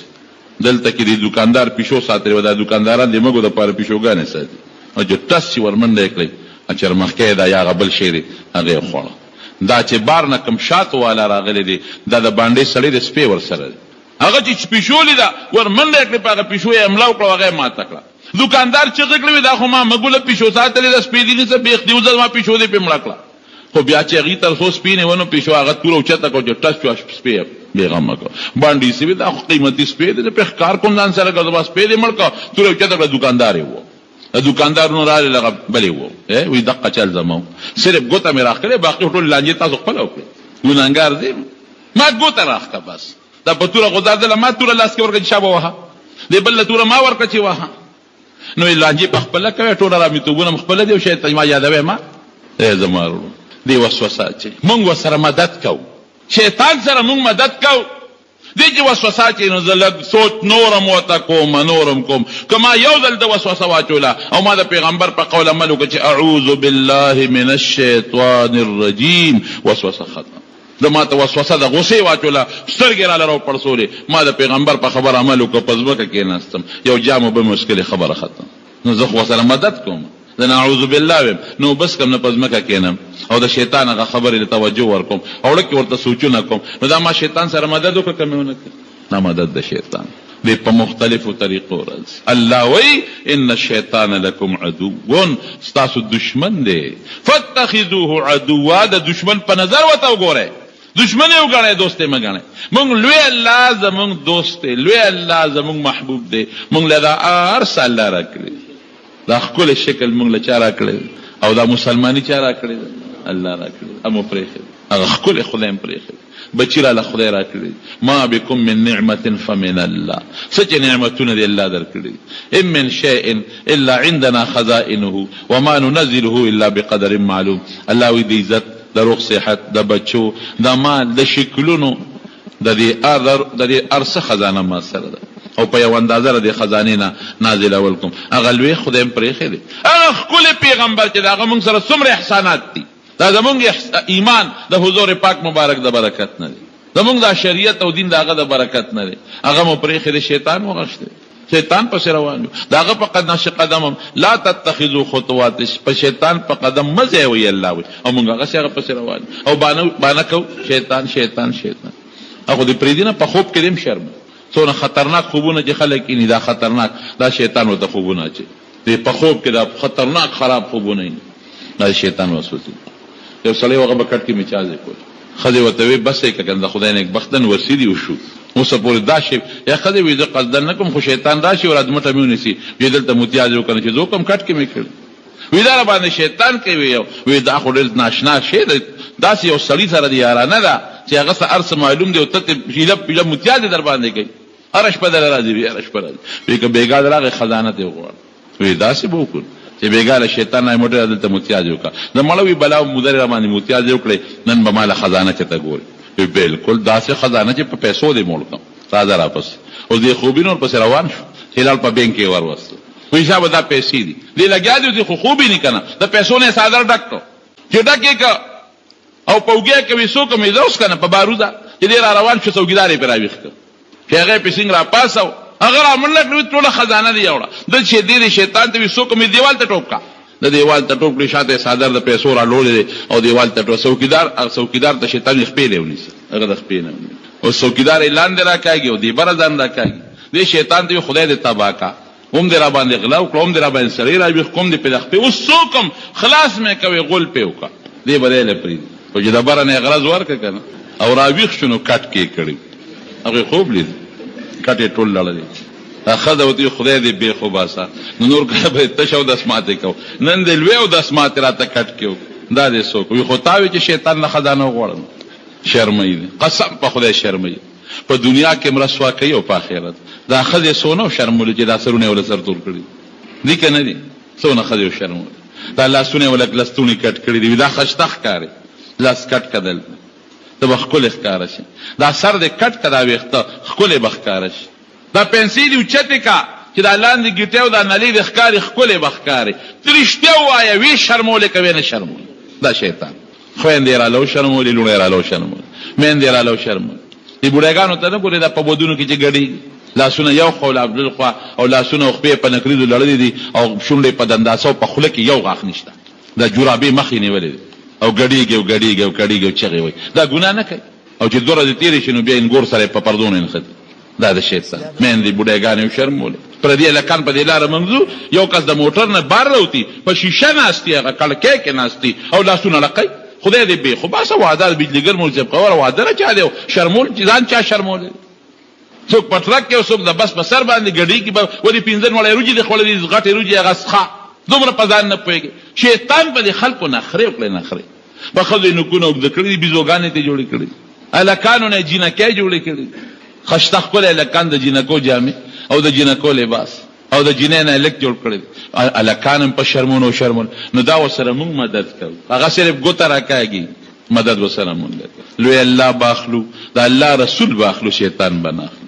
څوک بالو؟ الله او رسول. زمونږ محسنان دي. رسول د رسول خلیفګان علما دا مونږ ته نیغې لارې ښیي، د جنت لارې ښیي. شیطان دې په دې بل طرف ورچي او په مختلفو طریقو دې رسوا کوي.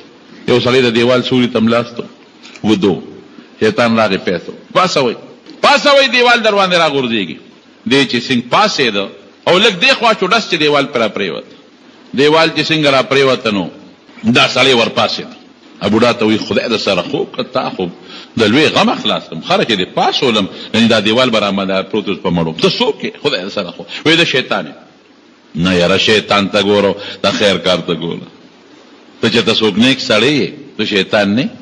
شیطان چا سره ښه کوي؟ وایي ما خو د سره ښه نه دي کړي. وایي دا د خوبه دې پاسولم، که د نوي پاسولو به مړم، خدای دې وي بې خو باسه بد مې را سره وکړ. وایي څنګه بد دې وکړل؟ وایي که ما نوي پاسولې دا دیوال را باندې را پروتې وي، اوس شهید کېدې، د شهادت نه مې بچ کړې، شهید کېدې، تا به هم په جنت فردوس کې راته مټې والې. ګوره دا د بیا سکیم او سازش. هلته د مکې مشرکانو چې کله میټینګ وکړه په دارالندوه کې د حضور پاک خلاف، لوی سازشي دا حرامي دی. یو کس وایي د وطن نه به وباسو، شیطان پاسید، یو شیخ نجدي په شکل راغلی، نه نه وایي د ډېره پسته خوږه ژبه ده، ګورې که باره مو ویسته ځان له ملګري به پیدا کړي، حمله به د باندې وکړي. بل کس پاسید، جیل کې به یې واچو، شیطان پاسید، وایي دا ریم غلطه ده، که جیل کې مو واچو لوی قوم یې در نه به خلاص کړي. بل پاسید، وایي مړ به ابوجهل پاسید، وایي مړ به کو که نه، دا شیطان پاسید، وایي زنده باد ابوجهل زنده باد. دا ډېره بهترینه ری ده. وجنه به څنګه؟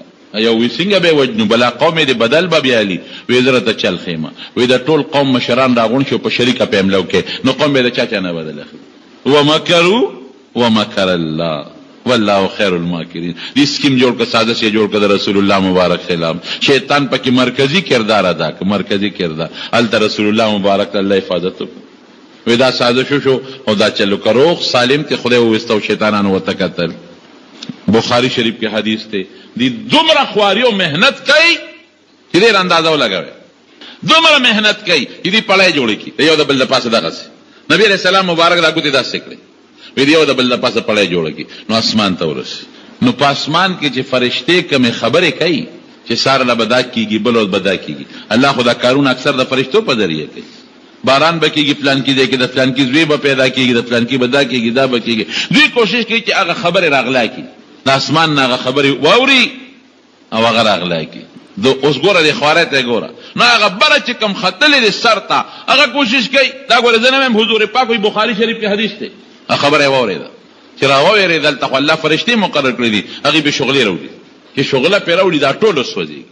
دومره خواري ورته پته ده چې دا شغله را باندې راوړي او ممکن ده چې بچم شو ممکن ده چې هم سوځو بیا مغه خپل کار کوي یاره ته دا څنګه کوي نو دا خلک چې د اغلا لذي ورته پته نه ممکن ده ګیر شم ممکن ده کور والا را باندې را پاسي او مړ مې کی هغه پلان کې غل پکې مړ شو زه پکې مړ شم او بیا هم لګي هغه پیسو ته نظر دا قرنګي دی بیا مغه خپل کار کوي نو نبی علیہ السلام فرمایي چې دی ووري کنه دا خبره په یو ټکی د ته پارسل کی فورا د ته میسج کی میسج د ته موبایل والا قصه ده دلته راولېږي بیا دلته زیور پسې دا چې اوري فورا بل ترسي هغه بل تزر چې دا کار بکی نو کله پیغه شغله راشي نو ټولو سوځي خبره ډولاندې رو نه رسي او کله په شغله راشي خو یو خبره نه ملاندې رو رسي ابر اوسودي فلاندې یو خبره رو رسي نو چې رو رسي نو د دوی کاهنانو نجوميانو لذي ا کاهن ته بیا په وکه ورچي وي د فلان کې سړي بزوي کېږي په فلان کې روز به باران کېږي په فلان کې روز بدا کار کېږي نو خلک خو دوی راضي کنه نو دی هغه یو ټکی وینو هغه سي خوشي نو بیا خلک نو نبی رسول الله یو خبره هغه د چې هغه د پیری په ذریعہ د شیطان په ذریعہ د دله دراغلی ده هغه رښتیا ده سل وسره دروغ یو ځای کوي خلک وي مړه هغه پرونه خبره ټیک نه وسه دنیا ولا روان وی دا چې کوم ټیک وي دا هغه خبره چې هغه شیطانانو راغلا کړی ده د دله ته ورمخامخ کړي دا د محنتونه دي یو ځل حضور پاک ته صحابي وي سیف فلان کې سړی د سر پاسینا منزل نه پاسی وی ذاک رجل بال الشیطان فی اذنه وی دا په غوګونو کې شیطان متیازه کړی نو بعض علما د حدیث دا معنا کوي وی چې شیطان نخکاری متیازه نخکاری په دا وخت کې ولا متیازه کوي ګوره دې متیازم کوي په دا غوګونو کې متیازه مونږ نه ورونو دا خو د چالونه دي ابو جهل لخکری بوته او په بدر کې مخامه خضرو او بیا د یو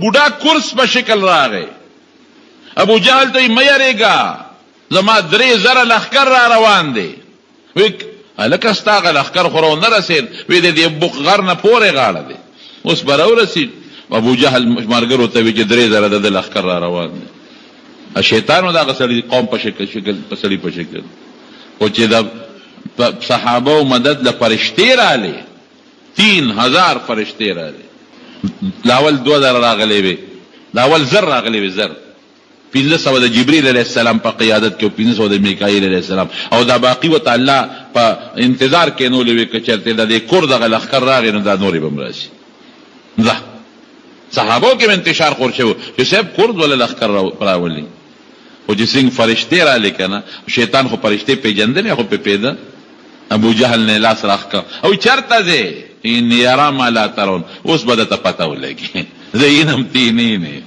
ور مخامخ میکړي اوس بده پته ولګي لاس تراخ کې لاړو وی جنگول او یا کس مردار شو د مارونو دار د چالونه دي سکیمونه دي سازشونه دي اوس به بچکاو ته ځان څنګه د شیطان د سکیم او د چال نه بچ کېدو طریقې درته خې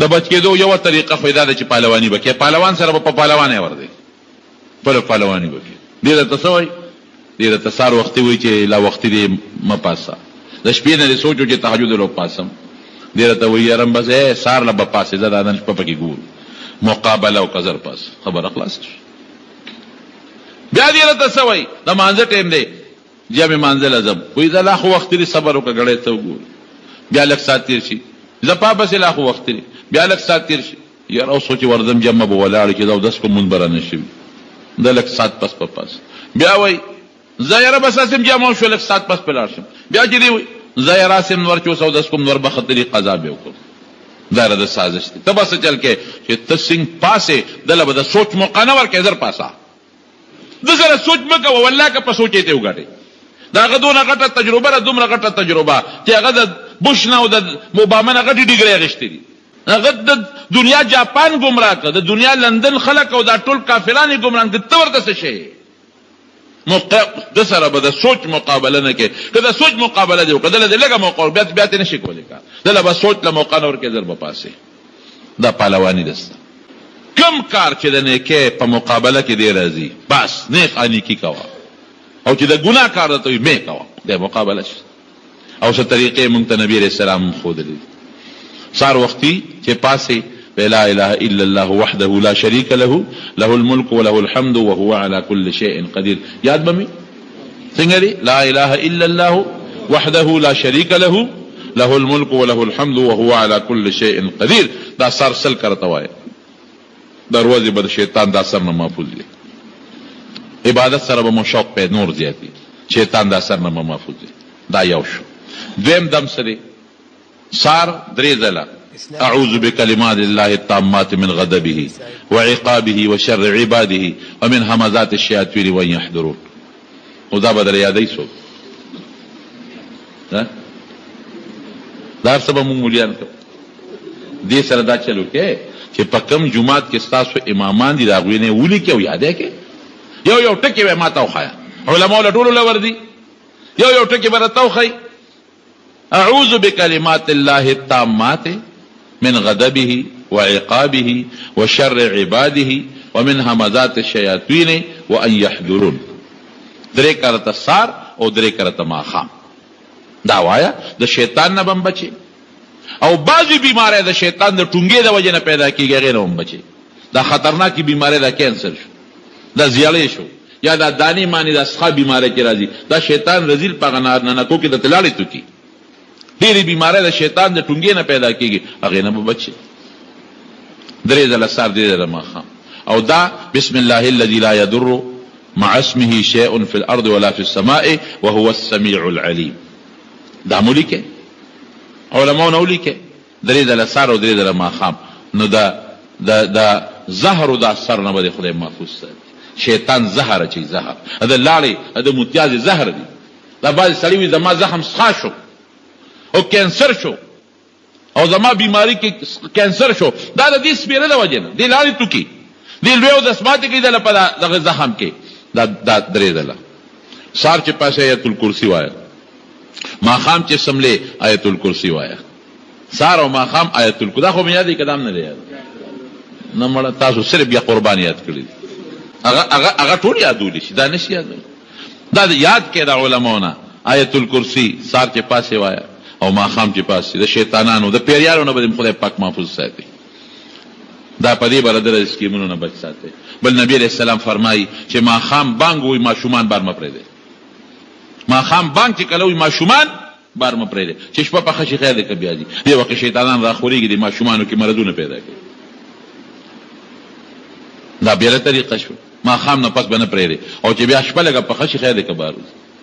بل طریقه صدا چې ور دروازه جرنده کې اعوذ بالله من الشیطان الرجیم وایا ډوډۍ خوري بسم الله وایا دروازه بنده بسم الله الرحمن الرحیم وایا خطا شو دروازه بنده بسم الله الرحمن الرحیم ډوډۍ خوري وی شیطان د سره لګیا دی ګوتې وای شیطان پلیت د غولو لاسونه در سره وای نو ډوډۍ دې سونه ګنده شو به برکت شو وی بسم الله الرحمن الرحیم دې ډوډۍ خوري او بس کې وی بسم الله الرحمن الرحیم نو پاک شی به خوري شیطانی سر بنی کنه دروازه بنده بسم الله وایا گاڑی کې کېنه بسم الله وایا بسم الله الرحمن الرحیم محفوظ برس هر کار شروع کې بسم الله وایا الله به دل سر ته پورا رسي.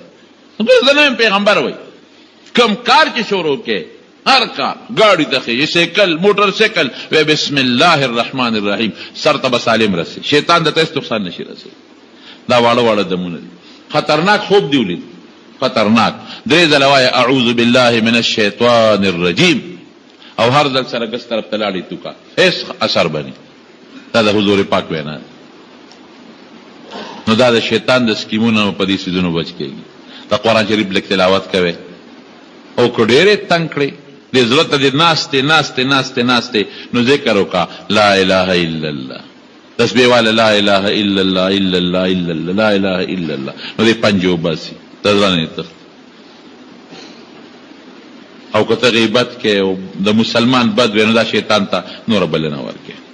نو شیطان چې دی قرآن شریف کې الله وایي بعض خلک ډېر زور اور دي الله وینا ان کید الشیطان کان ضعیفا دا څه دی ان کید الشیطان کان ضعیفا د شیطان سکیم ډېر کمزور دی ډېر معمولی څه یو پیټ وړي ډېر مشقت غواړي د شیطان سکیم ختمه معمولی غونډه شي دی خو لګ یو پټه همت بکې بغیر د همت نه کار نه کی. خلاصه دا درونو علماء سره صالحانو نیکانو سره او د دین په لار کې او د قرآن سره او د دې کې مدد وکړي او بیا د نفس چې سړی باندې کم ګناهونه کوي د هغې نه به مونږ په کومه طریقه ځان بچ کوو. رونو په قرآن شریف کې او د نبی علیه السلام مبارک په احادیثو کې نفس په مختلفو معنو مستعمل دی. نفس د انسان د بدن په معنا مستعمل دی، نفس د روح په معنا سره مستعمل دی، نفس د زړه په معنا سره مستعمل دی. اړه تم نفس ویلې شوی دی، روح تم نفس ویلې شوی دی، د انسان وجود تم نفس ویلې شوی دی. خو زه چې کم نفس دن یادوم هغه نفس دی چې سړی ګناه طرف ته بلی او سړی باندې ګناه کوي. دا نفس د شیطان جاله ده. د انسان دو دشمنان دي، یو شیطان دی یو نفس دی. دا شیطان بهرنی دشمن دی او دا نفس دا کورنی دشمن دی.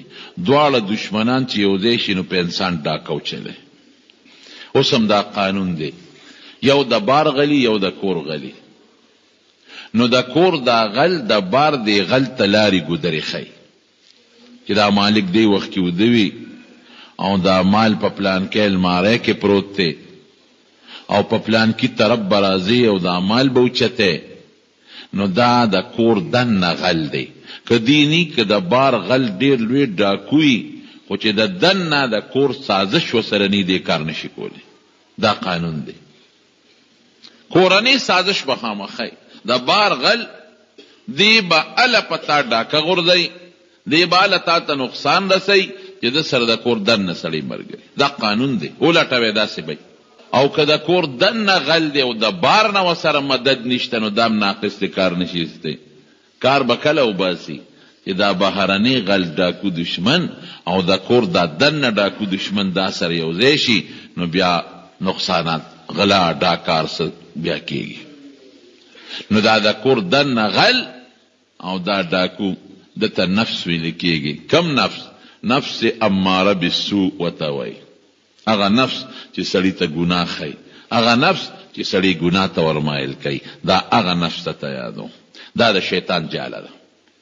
شیطان د انسان په دې وجود ډاکه غورځوي، په مال یې ډاکه غورځوي، د ده په عزت ډاکه غورځوي، د ده په عقیده ډاکه غورځوي، د ده په عمل ډاکه غورځوي، د ده په اخلاقو ډاکه غورځوي.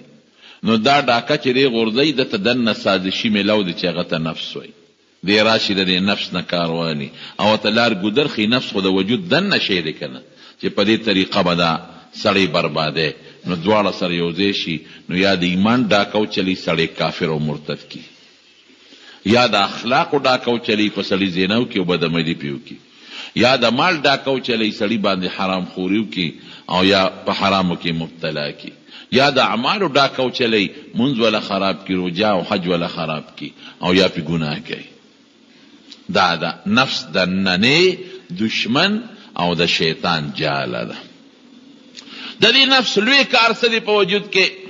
د ده لوی مضبوط کار یو خدا دی چې دا سړي کې کبر، خودپسندي چې ورته وایي، حب جاه او مال چې ورته وایي، په سړي کې لوی پیدا کوي. ځان خوښي، تا ته به دا وایي چې ستا نه خو لوی سړی بل نشته. دا مړه څه شی دی یاره؟ زه خو لوی سړی یم، زه په پوه یم او زما عمره پوهه د بل چا نشته، زما عمره علم د بل چا نشته، زما عمره تجربه د بل چا نشته او زما نه ښه بل څوک نشته. لومبی کار یې دا دی. په قرآن شریف کې دې ته اشاره ده. دا ما چې کوم آیت ولوست، حضرت یوسف علیه السلام خو خدای پاک ډېر ښکلي پیدا کړ او بیا مصر ته لاړ او زلیخه پې عاشقه شوه. نو زلیخه چې عاشقه شوه د یوسف علیه السلام نه هغه د مینې او د محبت غوښتنې کولې. نو خبره خوره شوه چې د مصر د بادشاه ښځه په یو خپل غلام باندې عاشقه ده. نو د مصر ښځو پراپیګنډې جوړې کړې. قال نسوة في المدينة امرأة العزيز تراود فتاها قد شغفها حبا إنا لنراها في ضلال مبين. او د بادشاه ښځه د خپل مرئی او د غلام نه مطالبه کوي او د مرئی او د غلام سره د مینې اظهار کوي. دا خو ډیره د مینه خو په دې ډیره غالبه ده، غلطه کو شوې ده، دا په غلطه کې مبتلا ده. په کار دی چې ردی عشق د بادشاه سره وي، د بادشاه د زوی سره وي، نو د غلام او د نوکر سره مینه کوي. علما لیکي وی د دې مصر د ښځو په دې کې خپل غرض غرض یې پکې دا چې دا زلیخه به تنګه شي او دا به د دې ملامتیا د وجې نه دا یوسف علیه السلام چې ته په منډی کې خرڅ کړي چې راشي ځان ته خلاص کړم نو د مصر دا ښځې به په میه وویل ځان کې غرض وکړه د مونږ ته له خدای چې ته راورسم زلیخه وختیاره و هغې ډوډۍ وکړه او په ډوډۍ کې مختلف قسم میوې کې ښودې او هغه څیزونه یې کېښودل چې په چاړو په چاقو پرې کېږي فلما سمعت بمکرهن ارسلت الیهن واعتدت لهن متکئا واتت كل واحده منهن سکینا چړې یې ورکړه او ډوډۍ ولګېدله او یوسف علیه السلام پرې غلام دی وقالت تخرج علیهن را دنش وروزه شابه چې دې سینګ د هغه خپل ځای نه وربار شو او دې ښځو ولیده فلما رأینه اکبرنه وقطعنا ايديهن وقلنا حاشا لله ما هذا بشرا ان هذا الا ملك کریم چې هغې وکتو دا انسان نشي کېدی دا فرشته ده په فرشتو کې ډېره د عزت فرشته معلومیږي نو دا میوو په ځای باندې هغوی هغه چړې چاکوان په ګوتو راښکل زلیخه ډاډه شوه ذلکن الذي لمتنني فيه تاسو دا د دې وجې زه ملامته کولم ما خو ګوتې نه دي پرې کړې تاسو لاسونه هم پرې کړئ قصه اوږده ده زه هغه بنیادي ټکي له راځم یوسف علیه السلام جیل ته لاړ چې جیل ته دې څنګه ورسېده نو په جیل کې یو دوه کسانو هغوی خوبونه لیدلي او د یوسف علیه السلام وله تعبیر وویسته او د یو پکې داسې اسان غوندې تعبیر و هغه دا و چې ته به خلاصېږې او دا بل به پانسي کېږي نو دا چې کم باندې ګمان و چې ته به خلاصېږې هغه د بادشاه نوکر و وی ته مهرباني وکړه چې کله بادشاه ته ورسېږې نو ما ورته لغوندې ور یاد کړه ما یاد کړه چې یو غریب بې کسه بې څوکه په جیل کې پروت دی او څوک پرسان حال نشته دقسې پروت دی هغه هلک چې خلاص شو بادشاه ته ورسېد د هغه نه خدای خبره یېره کړه 7 کاله تې خبره یېره وه او دا تې ځکه یېره شوه چې یوسف علیه السلام پیغمبر دی پیغمبر لا په دنیاوي امورو کې او په هر امر کې الله ته رجوع پکار ده ګناه نه ده کړې ګورې پیغمبر د ګناه نه پاک دی خو الله خفه شو چې ستا کار شو چې دنه دې مطالبه کوله زه هم که نه زه خو تا وینم ما ترې هر څه معلوم دي که نه 7 کاله د هغې غریب نه خوب یېرو نو بادشاه یو خوب ولیده او دته یاد شو تعبیر وباسه او دا خو زما یو اشنا دی یو دوست دی په جیل کې ما سره ملګری دی یوسف یې نوم دی دا تعبیر بل څوک نشي سیدا به هم دی وباسي نو هغه راغی او یوسف علیه السلام نه تعبیر معلوم کو او بیا بادشاه له راغی بادشاه باندې یوسف علیه السلام ډېر خاصر شو وی دا خو ډېر هوښیار او پوهه لږ دی دا جیل کې پروت دی راوباسه ورچه دی فورا رها کې او زما دربار ته راولې هغه نکته مې دلته درونو نو چې کله هغه د جیل مشر راغی یوسف علیه السلام ته پروانه راوړه چې ستا د رهایۍ نن اډر وباسو او ته به نن آزاد شې د جیل نه به وځې بري شوې او ځې به بادشاه ته د مصر او بادشاه دې غواړي هغه سره به نو یوسف علیه السلام څه وایي وی زه خو د جیل نه نوځم اوهو جیل هم څوک خوښوي وی نه وی لاول ته بادشاه ته ووایه چې زما معامله پاکه کړي هسې مې وباسئ زه ګناهګار یم نو چې پته ولګي خلکو ته او که د مصر ښځې ګناهګارې وي چې هم خلکو ته پته ولګي فاسألهم ما بال النسوة اللاتي قطعن ايديهن ان ربي بكيدهن عليم دا ول معامله څه پاکه دا څه خو نه چې تاسو ما پرېږدئ سبا به خلک وایي چې یوسف علیه السلام دا ګناه کړی د غلطۍ کړی دي او دې په ښځو باندې عیاذا بالله عاشقو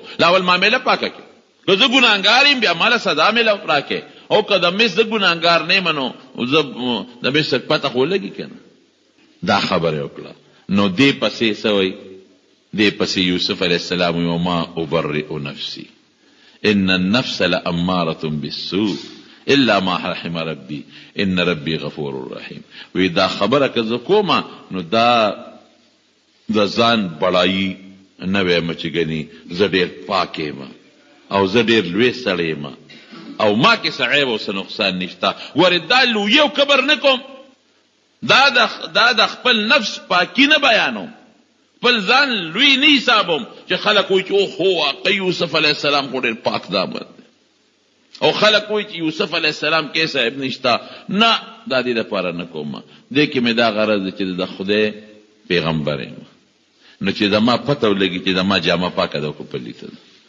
ځان لویوالی، د خپل ځان بړایي او تکبر او لویوالی مې غرض نه دی.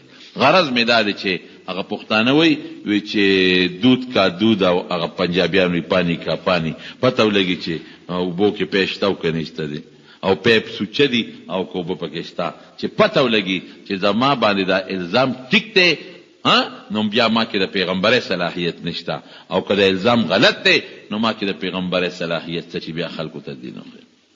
یوسف علیه السلام دا وی وما ابرئ نفسی، خپل نفس چې دی دا زه نه پاکوم، دا نه یم چې زه ډېر پاک یم. ګوره پیغمبر دی، د پیغمبر نفس وی پاکه، پیغمبر د ګناه نه معصومی بالکل، لیکن بیا څه وی وما ابرئ نفسی، زه د خپل نفس بړایي، د خپل نفس پاکوالی دا نه ښکاره کوم. ان النفس لاماره بالسوء، نفس خو سړي ګناه ته بلي، نو چې کم شی سړي باندې ګناه کوي نو ته ابا خلکو ته څه وایې چې دا ډېر پاک دی. اگر چې د پیغمبر نفس داسې نه دی، دا د خپل عاجزي کوي، خپل انکسار کوي، خو بیا هم وایي ان النفس لاماره بالسوء، نفس سړي ته ګناه ښیي، گناہ ته سړی مایل کوي الا ما رحم ربي، مگر که پروردگار په انسان باندې رحم وکړو. رحم دوه دي، چې دا ګناه ورته معاف کړي چې دا نفس پې کړې ده، او یا دا نفس ورته ټینګ کړي چې دا ګناه ترې ونه شي. ان ربي غفور رحیم. او که انسان د خامخا نفس خطا کړي نو بیا هغه خطایي به ورته څوک بخي؟ الله غفور هم دی او مزید رحم کوونکی ذات هم دی. نو نفس کې لوی یو کار دا کوي چې تا ته به ځان لوی حسابوي، چې یم خو جی خو تی ستا د سر په شانتې بل سر نشته دی، ستا د مضبوط قوم دی، ټوپک دی، مال دی، دولت دی، کارخانه ده، تا ته څوک رسیدی شي؟ لاول نفس سړي ته دا شی وره چې کبر پکې پیدا کوي. او مثال یې واضح دی، ابو جهل دی، ابو جهل، عتبه دی او شیبه ده، دا د کبر د وجې نه لاړل تباه او برباد شو، ګمراهان شو، د نفس اثر و په دوی باندې لاړل، د جهنم خشاک شو.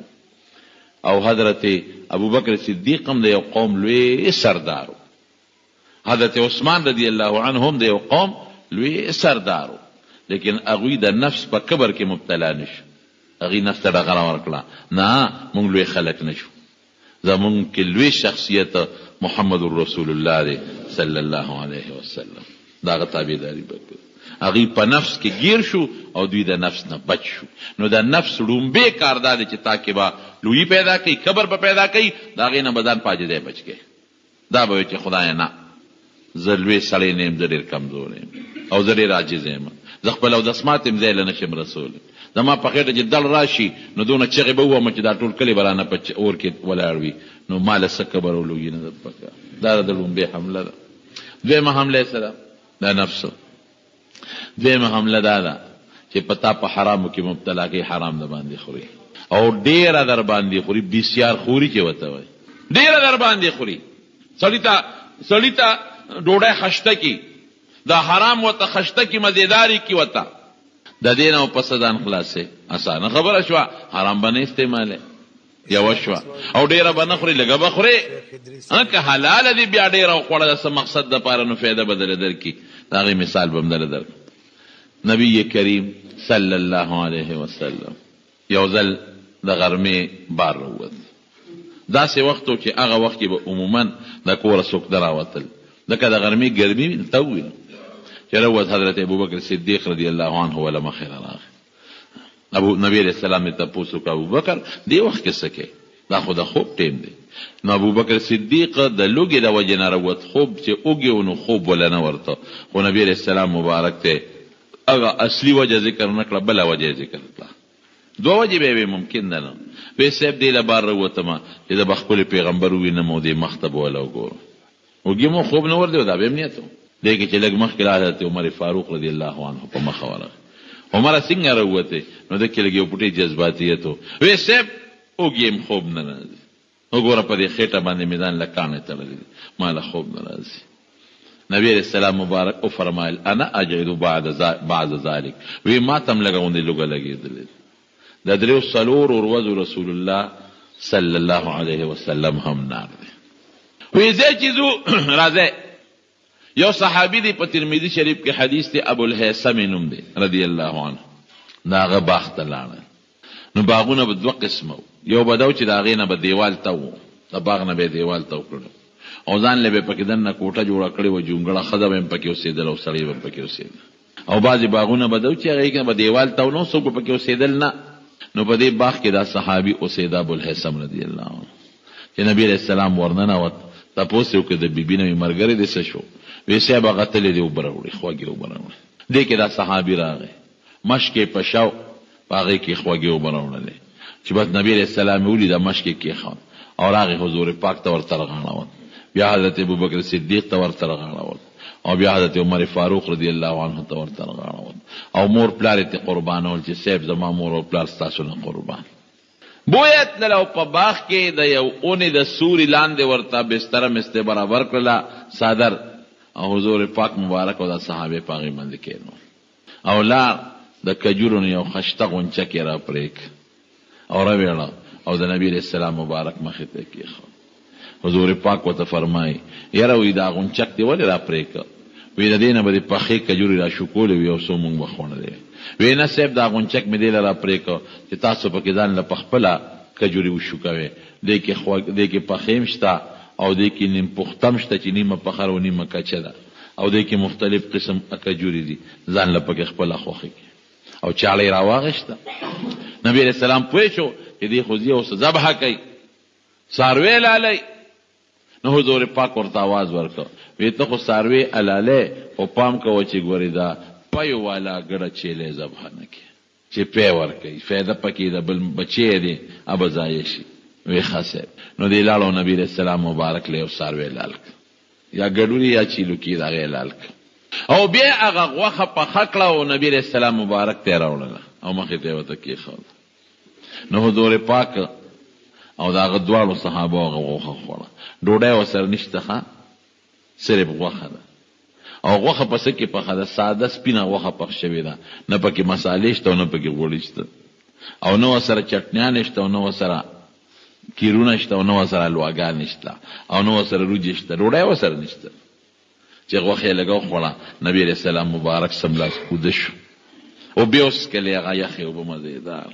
د خوبه چې را پاسېد دغه غوښه باقي پاتې وه هغه یې هم راوړه او دوی ته یې کېښوده. حضور پاک هغه یخه غوښه هم لږه وخوړله. نو څه فرمایي؟ الله اکبر. خپلو ملګرو ته وایي وی دا هغه نعمت دی چې مونږ له خدای راکړه. وی د قیامت په ورځ به الله د دې نعمت مونږ نه تپوس کوي. د انسان عقل کار نه کوي چې دا خو 3 ورځې 4 ورځې نارو او نعمت میلاو شو، 3-4 ورځې لوږه ده او په خېټه کاڼې تړلې شوي او دا زمونږ د خپل نعمتونو ته اوس ګورو که نه. حضور پاک مبارک فرمایي وی هذا من النعیم، دا هغه نعمتونه دي چې تاسو نه به تپوس کېږي د قیامت په ورځ ده دی. او وجه م وایي وی سوری یخ دی، اوبه یخې دي او ډوډۍ خوراک هم وخوړه. اوس ګوره هغه سوري ته ګورو، زمونږ سوري ته ګورو، مونږ ایر کنډیشنو ته پراته یو او پکو ته پراته یو او هغه اوبو ته ګوره هغه د فرج او د وور یخې نه وي او د فرج او د وور یخې اوبه او جوسونه لا بیاز کې او صاحبه دا نور شربتونه دا پکې پلان کې دی او پلان کې دی او پلان کې دی هغه لا بیاز کې او هغه سپوره غوښه ده. اوس په غوښه څومره نخرې کوي خلک او په مختلفو طریقو یې پخوي او دا ورسره روجي دی او دا ورسره ډوډۍ ده او دا ورسره ترکارې دی او دا ورسره سرکي دی او دا فلان کې شی او دا فلان کې شی دی چې حضور پاک هغه 3 نعمت یادوي. د پکي هوا نه، د پکي یخ سوري د ایسی نه، وی دا من النعیم الذي هغه نعمت دی چې تاسو نه به تپوس کېږي د یوم القیامت د قیامت پر ورځ. ظل بارد یخ سوري، ماء بارد یخ اوبه دي او حلال طعام د له خدای پاک درک. او زمونږ د نعمتونو ته وګوره، مونږ له خدای څونه نعمتونه راکړل. رښتیا وایه څومره نعمتونه دي. ډوډۍ ته ګوره، اوبو ته دې ګوره، شربتونو ته دې ګوره، جامو لباس ته دې ګوره، کور او مکان ته دې ګوره او بسترو ته دې ګوره، فومونو ته او کټونو ته او صوفه سیټونو ته دې ګوره. څومره نعمتونه خدای پاک راله. نو چې حضور پاک دغه نعمتونو ذکر کوي چې تپوس به کېږي د دې به څه حالت وي. ډوډۍ به څه وه؟ د اوربشو به وه. ما د اوربشو ډوډۍ داسې یو ځل نیمه لږه غوندې خوړلې ده، زیاته مې نه ده استعمال کړې. دي مشرانو نه تپوس وکړې چې سړی د اوربشو ډوډۍ خو یخه ده، په دې خېټه کې دې ته به یې ګنې چړی او چاکوان نه ده په دا خېټه کې څوک منډي، داسې وجود ډوډۍ به څه وه د اوربشو به وه. بیا هم زمونږ خلک چې د اوربشو ډوډۍ به یې پخوله نو چڼ به یې کړه نو هغه به ترې ووتل، هغه بوس موس او هغه لشې. او د نبي علیه السلام په زمانه کې چڼ او غلبیل نو نو صحابه تپوس کوي وی اوربشو سره به م څه کوله، هغې کې خو لشې وي، هغه غشي پکې وي، وی پوکې به م وله ورکړه، پوکي سره به ترې سوال وتل، باقي به م لانده کړل. دا نعمتونه او زمونږ نعمت دا شیطاني اثر دی په مونږ باندې، مونږ دا نعمتونه مونږ ته واړه ښکاري. حضرت عمر فاروق رضی الله عنه زوی کره لاړ، هغه وله ډوډۍ راوویسته، غوښه یې وله پخ کړې وه، پکې د زیتون تیل اچولي وو. وی بچې اسراف دې کړی دی. بابا ولې؟ وی 2 ترکارۍ دې یو ځای کړي دي. وی دا غوښه به موس خوړلې وه او دې تیلو سره به م بېګاله ډوډۍ خوړلې وه، یا دې تیلو سره به هم چوپک چوکه کړې وه او دا غوښه هم بېګا خوړلې وه. نو تیلو کې غوښه پخ کړې ده د زیتون او هغې ته اسراف وایي.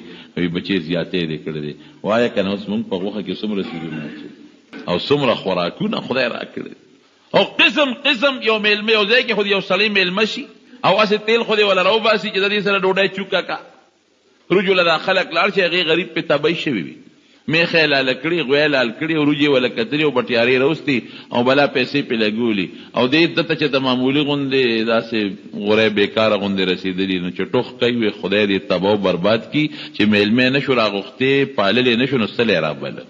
داسې ده که نه؟ چې ټوخ کوي نو خیره ورپسې کوي، چې ټوخ کوي نو خیره ورپسې کوي او کنځل ورپسې کوي. داسې ده که نه؟ دا زمونږ ژوند دی. د خدای د نعمت ناقدري مونږ وکړه. دا شیطاني دا د نفس اثر دی. د نفس سړی په دې مجبورۍ چا به ډېره وخوره، چا به چې 3 ترکارۍ یو ځای کې وخورې او دا ګورې د صحت دپاره هم ډېر نقصان او تاوان دی. حضرت امام شافعي رحمت الله علیه دی او د هغه یو شاګرد دی حضرت امام احمد ابن حنبل. دا ډېر لوی خلک تېر شوي دي، ډېر لوی خلک. نو احمد ابن حنبل خو ډېر پاک سړی و، ډېر نیک سړی و، د هغه د تقوا د پرهیزګارۍ واقعات ډېر زیات، ډېر لوی کتابونه پې لیکلي شوي دي. امام شافعي رحمت الله علیه هم ډېر لوی سړی و. امام احمد ابن حنبل د نبی کریم صلی الله علیه وسلم د 6 لکو احادیثو حافظ دی. 6 لاکه حدیث ورته یاد دی. قرآن شریف کې دی 6.5 آیتونه دي. یو حدیث ته یو آیت نه لوی دی. ګورئ بعضې آیتونه واړه دي، بعضې حدیث ډېر غټ غټ دي. حساب یې لګوه چې څونه د قرآن شریفونو جلدونه دې جوړېږي. امام شافعي رحمت الله علیه یو ځل یو قافله راتله، دی په مصر کې پاتې کېده.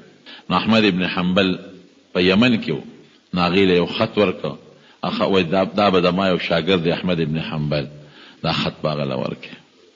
قافله چې راله احمد ابن حنبل له خط ورکړه، نو په هغې کې ورته د استاد لیکي چې شاګرده ډېره موده وشوه زما ستا ملاقات نه دی شوی، زما شوق کېږي چې زه ستا ملاقات وکړم، نو ما ته یو ورځ وښایه چې ته په کوم ورځ باندې اوزګار یې چې زه ستا ملاقات ته درشم. د استاد ورته وایي. نو چې ده ته خط ورسېد دی خو پوه شو، بس ده وی داسې کار دی چې خو واقعي په کار خو ماله دي چې زه د خپل استاد ملاقات وکړم. نو قافله چې واپس ته ناغلی خط ورکړه، په پلانکي تاریخ به زه مصر ته درځم او د خپل شافعي صاحب د استاد ملاقات وکړم، دا خط وله ورکړه. امام شافعي صاحب ته خط میلاو شو، چې څنګه ورته خط میلاو شو شافعي صاحب ته، نو اقر ورځ باندې امام شافعي رحمت الله علیه خپل ټول شاګردان د درس چوټي کړل. وی زما یو شاګرد دی، ډېر لوی سړی دی او ډېر پاک انسان دی، د هغه ملاقات به کوو، استقبال به یې کوو. استقبال بار به ټول طالبان او دا نیک سړی چې راځي د خلکو په زړه کې د هغه قدري، نو خلک ول استقبال لوزي. نو د مصر چې کوم نیکان خلک او صالحانو، دا نیکان او صالحان ټول لاړل استقبال لوتل. امام شافعي ووت.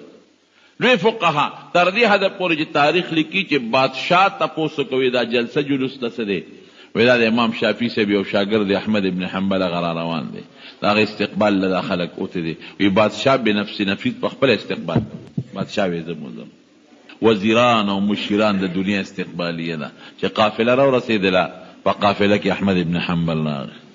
یو وی صاحب زما به میلمی، بل وی زما به میلمی، بادشاه وی صاحب د احمد ابن حنبل به زما میلمی، امام شافعي صاحب وی نه دی به زما میلمی. شافعي صاحب ډېر سړی و، میلمه دوست، ګیله رک کار به کوم دی به زما میلمی، د شپې وله ډوډۍ برابر. چې ډوډۍ ولا د شپې برابر کړه، خلک هم خوشحاله دي. نو میلمه سره خلک د بعضې قربانم کېنئ. نو بادشاه هم راغوښته، وزیران هم راغوښتل او د علاقې عالمان هم راغوښتل او درستخانو لګېد. یو طرف ته احمد ابن حنبل ناست دی، بل طرف ته امام شافعي صاحب ناست، او دا ماشومان جینکۍ دا پوټینې د امام شافعي صاحب دا لوڼه او نوسۍ دا لګیا دي د ماشومان خدمت کې، چا سره کوزه په لاس کې ده او چا سره جام په لاس کې دی. ډوډۍ شروع شو. عموما که ستاسو خیالي چې میلمه راغلي که نه او دا میلمه ډوډۍ خوري، نو زمونږ دا خلک د میلمه نوړی شماري. خلک د میلمه ته نیغ نیغ ګوري چې د کم شیخ وخت دی او څنګه خوراک کوي او څنګه خوراک نه کوي، او چې کم شی ورته کمې چې وله راوړم. نو د خلکو امام احمد ابن حنبل ته نیغ نیغ کتل، هغه اوس سر ښکته کړی دی او لګیا دی ډوډۍ خوري او زر در لګیا دی او خلکو بس کړی او دی لګیا دی، ډوډۍ ډېره خوړه. تاریخ لیکي چې کله د ډوډۍ خلاصه شو، امام شافعي صاحب د خپل کور کې یو بیټک کې کېناو او د کور ته ننوت، نو هغه ماشومان یې لوڼه ترې راته شي. وی بابا، وی هغه احمد ابن حنبل پکې کم یو؟ وی بچې دا ما ته چې مخامخ ناست و دو. وی بابا دا ډېر نیک سړی دی، ستا شاګرد دی. بچې ډېر نیک سړی دی. وی دا هغه تقوادار او هغه پاک سړی دی چې تا موږ ته صفتونه کول او لوی استقبال دی وله وکړو. او که نه بچې دا د حدیثو امام دی او دا د حدیثو حافظ دی او ډېر تقوادار او پاک دامن دی. وی ښه، دا ډوډۍ څوک دومره ډېره خوري لکه راځه چې وخوړه. دا نیک سړی دومره ډوډۍ خوري او دا پاک دامن سړی دومره ډوډۍ خوري. دا ډېره ډوډۍ چې ستا مخکې وخوړه، دا هغه احمد ابن حنبل دی. امام شافعي صاحب پوه شو. وی بچې بالکل ما محسوسه کړه، الونو ته وایي خو زه څوک کم میلمه دی کوس ورته وایم چې ډوډۍ دې ډېره وخوړه، نو میلمه ته څوک داسې شي وایي چې راغوښتم دی ولې چې په ډوډۍ مې تنګ یې. ګوره وروڼو، یو خو د سنتو زمانه ده د حضور پاک مبارک. خیر القرون د نبی کریم صلی الله علیه وسلم چې د کومو زمانو صفت کړی دی، خیر القرون قرنی، زما بهترینه پیړۍ زما پیړۍ ده د صحابو. ثم الذین یلونهم، بیا هغه خلک چې صحابو پسې نږدې دي چې تابعین په حالت د اسلام کې او په اسلام کې مړه هم وي، او تابعی هغه چاته وي چې صحابي یې لیدلی وي او په حالت د اسلام کې لیدلی وي او په اسلام باندې مړ هم وي. نو د پاکې زمانې خلک د سنتو خلک دی. نو ماشومان هم په سنتو باندې پوهېږي او ماشومان هم په دې پوهېږي چې امام احمد ابن حنبل نن د نفس په گرفت کې راغلی دی. د نفس کار دا دی چې په سړي ډوډۍ ډېره خوري، نو څو نقصانه پیدا کوي چې ډېره ډوډۍ سړی وخوري.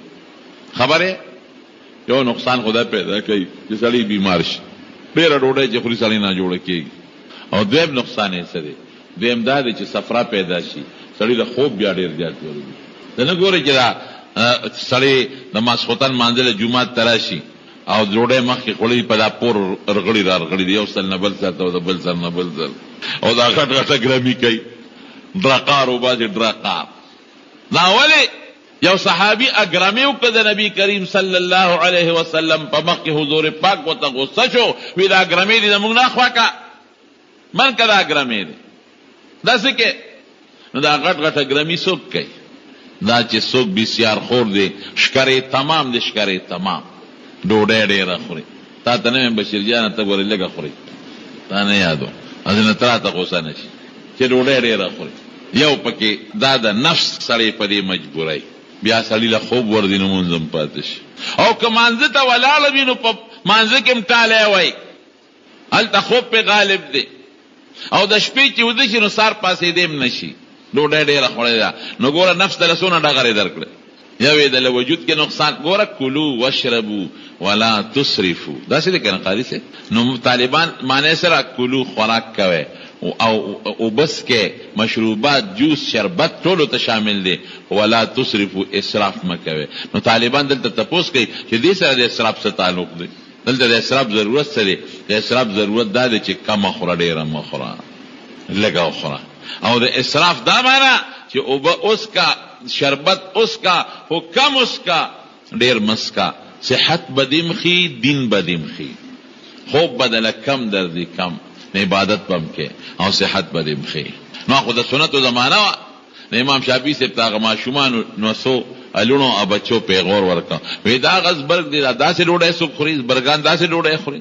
نبی کریم صلی الله علیه وسلم فرمایي په خېټه درې ځایه کې په یو ځای کې اوبه ور واچوئ، د یو حصه کې، په بل حصه کې ډوډۍ ور واچوئ، او یوی سره دی هوا د پاره پرې دی کنه دا هوا پکې چلیږي دا غي د پاره پرې دی نو مونږ پکې د هوا خو سکه چې د اوبو زم پرې نه دو دونو نو بیا درقاری ګرمي د هوا ځای سکه چې د اوبو زم پکې پرې نه دو دومره ډیر خوراک وکړو دا د صحت لپاره نقصان او د دین لپاره نقصان دی دا خشینه دی لک خوراک بکې لک بار بار اوسم ډاکټران وی خوراک بار بار وکړه یو ځل نه بیاو کا خو لګ لګ خوراک کا ډیر خوراک مکو ما یو ډاکټر صاحب لا زما مخکې یو ډاکټر صاحب ته نو هغه یو مریض کته زما نه مخکې یو مریض کته نو مریض ته سو خرم سن خرم وی ارس خورا نو ته بیا وی ارس خرم جی وی ارس خورا خدا پدی پوزه وته ګوت کې خو یې ډیر دې مخره دا څه کړی وته وی ډیر دې مخره وی لګ لګ خورا وی دروازه شل د لخره خو لګ لګ خورا ما یې ګوره چې څنګه الله او د الله رسول وی ډاکټرانو تم پته ده چې د الله او د الله د رسول په وینا کې ډېر به خیر او برکت. امام شافعي صاحب امام احمد ابن حنبل ته یو کوټه ځان لکړه او ماشومانو بچو ته وی لوټه وته وبو کېده دیو پښمنی پاسي تهجد بقي او 10 پکې لوټه وته کې خبر سار چې کله منزله تل ځان سره احمد ابن حنبل واغشته جمعه ته لاړ اما شومان ورل چې هغه بستر راغونډي چې څنګه ورل بستر راغونډول چې وی کته لوټاو مغه سې کوزه ډکه پرته شافعي صاحب چې کور تراغي الونه وتوي بابا ناشنا امام دی راوسته دی ناشنا زبرګ دی راوسته دی ولی بچي بیا شو ټوله شپه بیګا خوب کړي دی تهجد نه دی کړي ګوره د پیغمبر علی السلام ته نږدې زمانہ ده نو چې کم میلمم تهجد نه کوي نو بد په لګي چې داول تهجد دی نه کوي وی بچي تاسو ته سپتاو لګي چې تهجد نه دی کړي وی کوم کوزه چې ورته مونږه ما سوتنه خو دی واغه سډا کپرته نو کده تهجد کول نو د بودس نه کو نو خو د شپې خوب کړي ستړي راغلي بلا سفر کړي دي نو د بخامه او دس کو دس نه کړي کوزو مغه سډا کپرته بس شافعي سے پیش احمد ابن حنبل لورغه وی شاګردا ما او زستا خو ډېر خپل وخت یو ځای تیر شوی ته خو داسې نه وي دا اوس څنګه ما خو ته بل نورم پرهیزګار شوی دا حالت د کله بدل شوی دی ستاد وجه نه خو ما دا خپل ماشومان لونو پیغور راک ولې سیب یو خو دې بیګا ډوډۍ ډېر زدر باندې خوشاله چې څومره ډېر دې خړلې وخت دې کړې دي او د سنتو خلاف دې کړې زر دې خوړه او ډېر دې خوړه دا ولې د حضور پاک د سنتو خلاف او بل بیګار او دست دې کړې لوټاو مغه سي پرته او تهجد دې نه کړې ما ته خپل ماشومان لونو پیغور راک ترونه او تسوي احمد ابن حنبل یو استاد چې زما خبره وره زر بګوري فیصله نه کې زما خبره وره نو دا غي نه پس بیا فیصله کا ایوایا ویل چې بیګا ستاد لوړې ته کې ناستو او ما دې لوړې ته وکړه نو قسم په خدای چې دومره حلال لوړې ما چرته نه ولیدل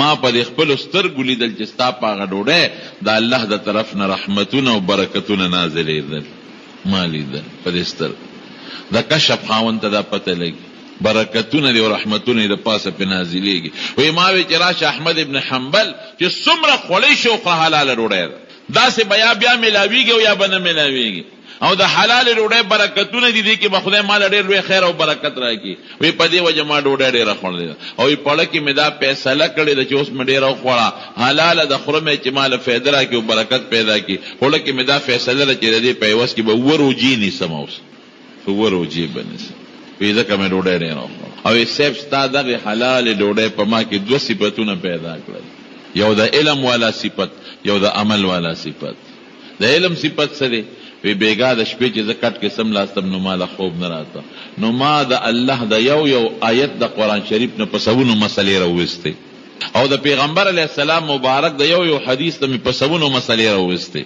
هغه کې مې لګیو سوچ کوم د دې آیت نه دا مسله معلومیږي د امام کار دقه مسلې راو باسي د حدیث او د قران نه نو یې سیب ټول شپه په سونو مسلې مې د قران او حدیث نه استری دا ستاده د حلال ډوډۍ برکت نه او یې سیب خوب مې نه کړي د ماسختن په 10 مې د سار مونږ کړي دي ځکه مستا کوزي او لوټي لګوتې نه دي الحمدلله چې زما شاګرد امام شافعي سی وای خدای پاک داسې پیدا کړ نو خبره مې سوکړه نفس سړی په دې مجبورې کې ډېر اوخره چې نا جوړم شي او عبادت هم نه پاتې شي نو ته به د نفس مقابله کې اوس ګوره د بچو طریقې دا ده ډېره به نه خوري لږه به خوري لږ زور ورکړي نفس لپاره نبی کریم صلی الله علیه وسلم فرمایي وی دا مې خوښه ده چې یو ورځ ډوډۍ وي او بله ورځ نه مونږ ګورې داسې نه شو کېنی. دا مې خوښ چې یو ورځ وي یو ورځ نه چې کله وي چې د الله شکریا ادا کړم او چې کله نه چې خپل رب ته فریاد وکړم. د نفس مقابله به په دې کې نفس وایي خورا او ته به نه باس ځان له یو حد مقرر کړه چې نیمه ډوډۍ به خورم یا دوه خورې نو یوه به خورم یا دونه کم شی به خورم چې هغې ته ورسې نفس وایي خورا هغې راته نورم مزین کې او خوشتی کې بس په نفس باندې خپه کېده وی نه که دې نه زیاته خورم خو بیا به خوب راځي عبادت به رانه پاتې تلاوت به رانه پاتې درس او کتاب او مطالعه به رانه پاتې بس نور نه خورم. دا به ورسره مقابله کې او نفس ته دا حرام خشته کې مزینې کې درته په حرام کې فایده نشته فایده په حلالو کې ده وی نه خورم دا حرام. نفس ته جواری کوه شبه ګټه خدای خپه شي پروا نشته ګوره د شیطان جاله ده کنه. نفس ته وایي دا پیسه پیدا کوه که په حرام یو که په حلالي پاره طریقه چې پیسه پیدا کوه حرام هم ګټه حرامه کې خیر نشته برکت په چا کې دی په حلاله ډوډۍ کې دی.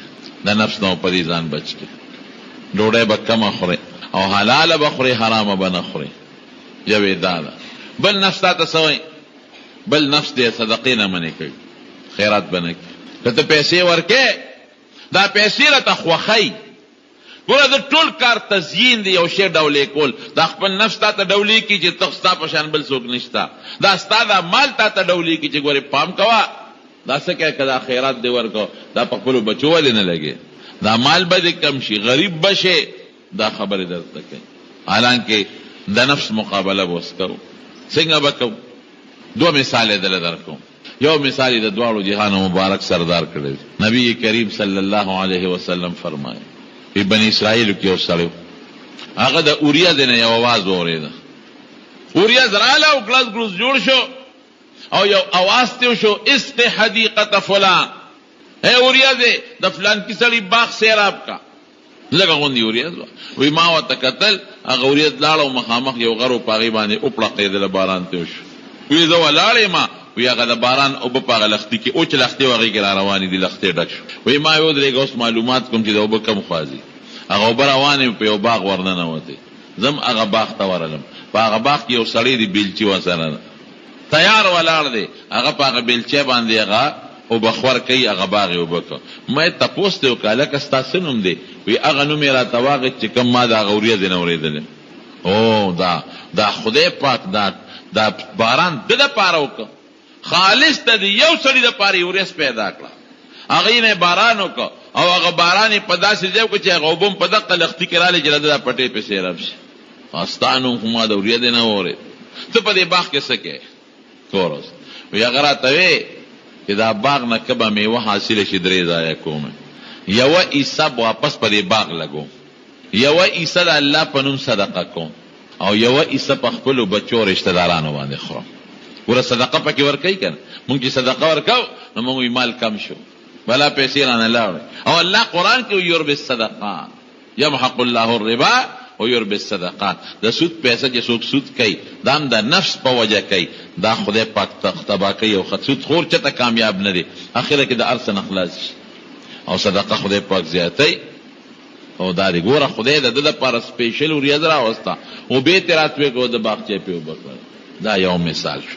دویم مثال قاری طیب صاحب رحمت الله علیه لیکلی دی وی په دیوبند کې یو شاجي صاحب و عبدالله نوم یو ګیا به خرڅوله شاجي صاحب به ګیا خرڅوله خو ډېر زیات ایماندارو دومره ایماندارو چې د ده د ګیا پڼ به دار چا نه غټو او پیسې به مناسب وي نو چې د ګیا پڼ به یې راوړه نو ټولو خلکو به منډې والي یو وي دا مال راکه بل وي مال ریټ به معلومو نو دا د قانون به دا و چې چا به په ګیا لومبې لاس کېښود ګیا به د هغه وه نو ده به دا چلکاو چې دا ګیا به یې کله خرڅه کړه نو ده به په کال کې یو ځل د دارالعلوم دیوبند استادانو له ډوډۍ کوله ابه څوک و هغه د دارالعلوم دیوبند استادان الله اکبر مولانا رشید احمد گنگوهی رحمت الله علیه غوندې خلک او حاجی امداد الله مهاجر مکی رحمت الله علیه غوندې خلک دې خلکو له مولانا یعقوب نانوتوی رحمت الله علیه داسې غوندې خلکو له به ډوډۍ کوله.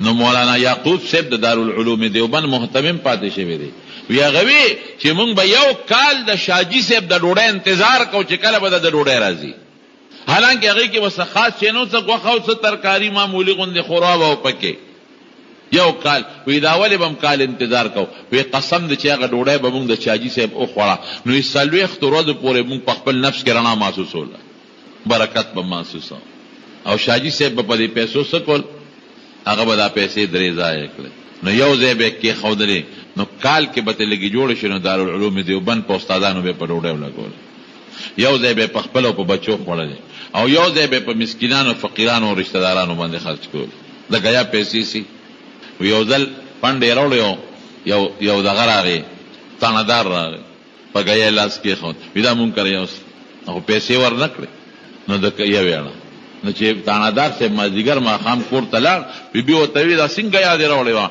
هغه سوه غیا نه خوري هسې پرته راوته مچولې ده او نه خوري هغه شاجي صاحب پسې سپی ولېږه چې تراشه چې راغوښته وی دا دې څنګه غیا راوړې ده زما اس خو نه خوري وی کم دی وی هغه دی وی صاحب پیسې دې نه دي راکړې ته پیسې راکړه چې اوس خوري که نه خوري وی څونه پیسې کېږي دومره پیسې والا ورکړې چې پیسې ورکړې شاجي صاحب ورننوته او اسې په دې شوټه پوی بچې خوره خوره مونږ ته خپلې پیسې میلو شوې او چې دا خبره وکړه نو اس غیا شروع کړو دا ګوره رونو صدقه کې ډېر لوی خیر او برکت الله وی ورکوه صدقه دا الله رسول وی صدقه ورکوه په مال کې به برکت پیدا کېږي زیاتېږي به مال سره به دې مینه کمیږي او د نفس مقابله به کې نفس وی مو ورکوه ته ورکوه د نفس مقابله به کې نو نفس په سړي کې څه چل کوي دا د شیطان جال شیطان ته لارې ګودرې ښیي صدقه مو ورکوه مونځ مه کوه حرام خوره ډوډۍ ډېره وخوره چې عبادت ته نه پاتې شي او کبر او خودپسندي در کې پیدا کوي چې ته خو ګورې ډېر لوی سړی او ستا نه لوی سړی بل څوک نشته دا نور خلک څه بېکاره خلک دی د دې نفس مقابله وکړي ته وایي صدقه مو ورکوې ستا پلار په مخ کې مو ورکوم ته څه شي ودرېږه ورکوم او ته وایي ډوډۍ ډېره خورې بس سټاپ مې کړه نه خورم او شا به حرامه ګټه ویاړو ګټه مې نه زه به حلاله ګټم مال او پکې خدای پاک برکت یې وایي ته خو ډېر لوی سړی وې زه لوی سړی نه یم دا په سړي کې او بل یو لوی خطرناک جرم په سړي کې یا څه شی دی هغه د نظر ګناه دې ته دې مایل کوي ګناه در باندې د نظر کوي د دې مې یو راکوټې مثال در در کوم نو بس کوم یو سړی یو مرید دی یو پیر سره بیعت وکړ نو دا هغه پیر صاحب لنګر به چلېده او دا مریدان به په کوټو کې پراتو نو هغه زمانه کې خدا وینځي غلامانو دی وینځي غلامانو به دا لنګر تقسیمو نو یو وینځه وه هغې لنګر تقسیمو د دې مرید په سترګې ور برابر شي او وینځه ډولۍ وه خو دومره هم نه وه ورځ به ته دې پې عاشق شو نو مرید صاحب لګیا دی ذکر هم کوي خو اوس په دې تمه دی چې دا وینځه به کله مازدیګر ماښام ډوډۍ راوړي او غرمه به کله راوړي اوس دا د وینځې په تاک کې ناستې غري ذکر واسکار پاتې شو پیر صاحب ته پته ولګېده اړې روخیار پیر صاحب وایي چې دا مرید خو راغلی و چې دی به سجده کي او دی به پاک شي او ړبی صفا شي منځ کې هغه خو په بل غم کې ګرفتار شو ذکر تسبیح پاتې شو د وینځې په تماشا کې دی چې دا به کله ډوډۍ راوړي چې زه ورته نیغ نیغ وګورم وینځې یې راوغوښته او د دستونو جاړ داري وله ورکړه او یو دسمات یو پلانکۍ ټټۍ کې کې او د یو ټیکري لوښي دی کې به دسمات دی کې هغه وینځه وه چې ډوډۍ هغه دستونو داري ورکړل دستونه پې ولګېده نو چې دستونه سړي 10-12 دسته وشي نو دا سترګې یې ور پرېوځي او دا مخ دا غوښه چې پړ مې پړ شي نو دې غریب تر ماښامه پورې دستونه وکړل نو لاړ وجود یې پرېوته نو بیا وله ډوډۍ ورکړه ورشه په دې مریدانو هغه مرید لم یوسه چې هغه څنګه هغه ډوډۍ یوړه هغه مرید چې مرید ورته وکتل نو دې غریب باندې مچان هم بنګېدل جامې هم ککړې وې سترګې مر پروتې وې نو لیکن اخوا کوي دا ډوډۍ بل چا لیوسه او وینځه چې راله او پیر صاحب تپوس کوي هغه عاشق دی څو وی صاحب نن خو یې رانه نفرت وکړو او ډوډۍ اخوا کېده راته هم نه کتل زه وی کار وشو که خیر انشاءالله وی اواز کې ورته مرید یې راوست وی دلته راشه ځان سره یې بوته چې هغه وینځې کم دی او دسمات یې کړی و کوم خانه کې ډک کړی و هغې له یې بوته وی ته ګورې په دې شي عاشق یې دا خانه کې چې کوم شی پروت وی صاحب هغه څنګه نو چې په وینځه کې دا شی پروت و نو ورته د نیغ نیغ کتل تسبیح دې غورځولې وې او شیش دې دی ته اغوښتی و او چې دا شی ته بار ووت نو نن دې ته نفرت وکړو کرکه دې ته وکړه خو دا شی ته ووت نو کرکه دې ته وکړو نفرت دې ته وکړو معلومېږي دا چې شکل دې شي سره دی وی صاحب زما دې په توبو بس د نفس مقابله به کې نفس ورته بعضې وخت کې یو انسان ډولي کې خشته به کي درته او تاله به توجه پیدا کوي چې دې ته ګوره وی نه اعوذ بالله من الشیطان الرجیم او نظر به بل طرف ته اړی. نبی علیہ السلام فإن لك الاولى دا لومبی نظر د معاف دی، خو هغه لومبیم اختیاري نه ګوري، غیر اختیاري نظر. دا دویم نظر دی د جرم دی، د ګناه.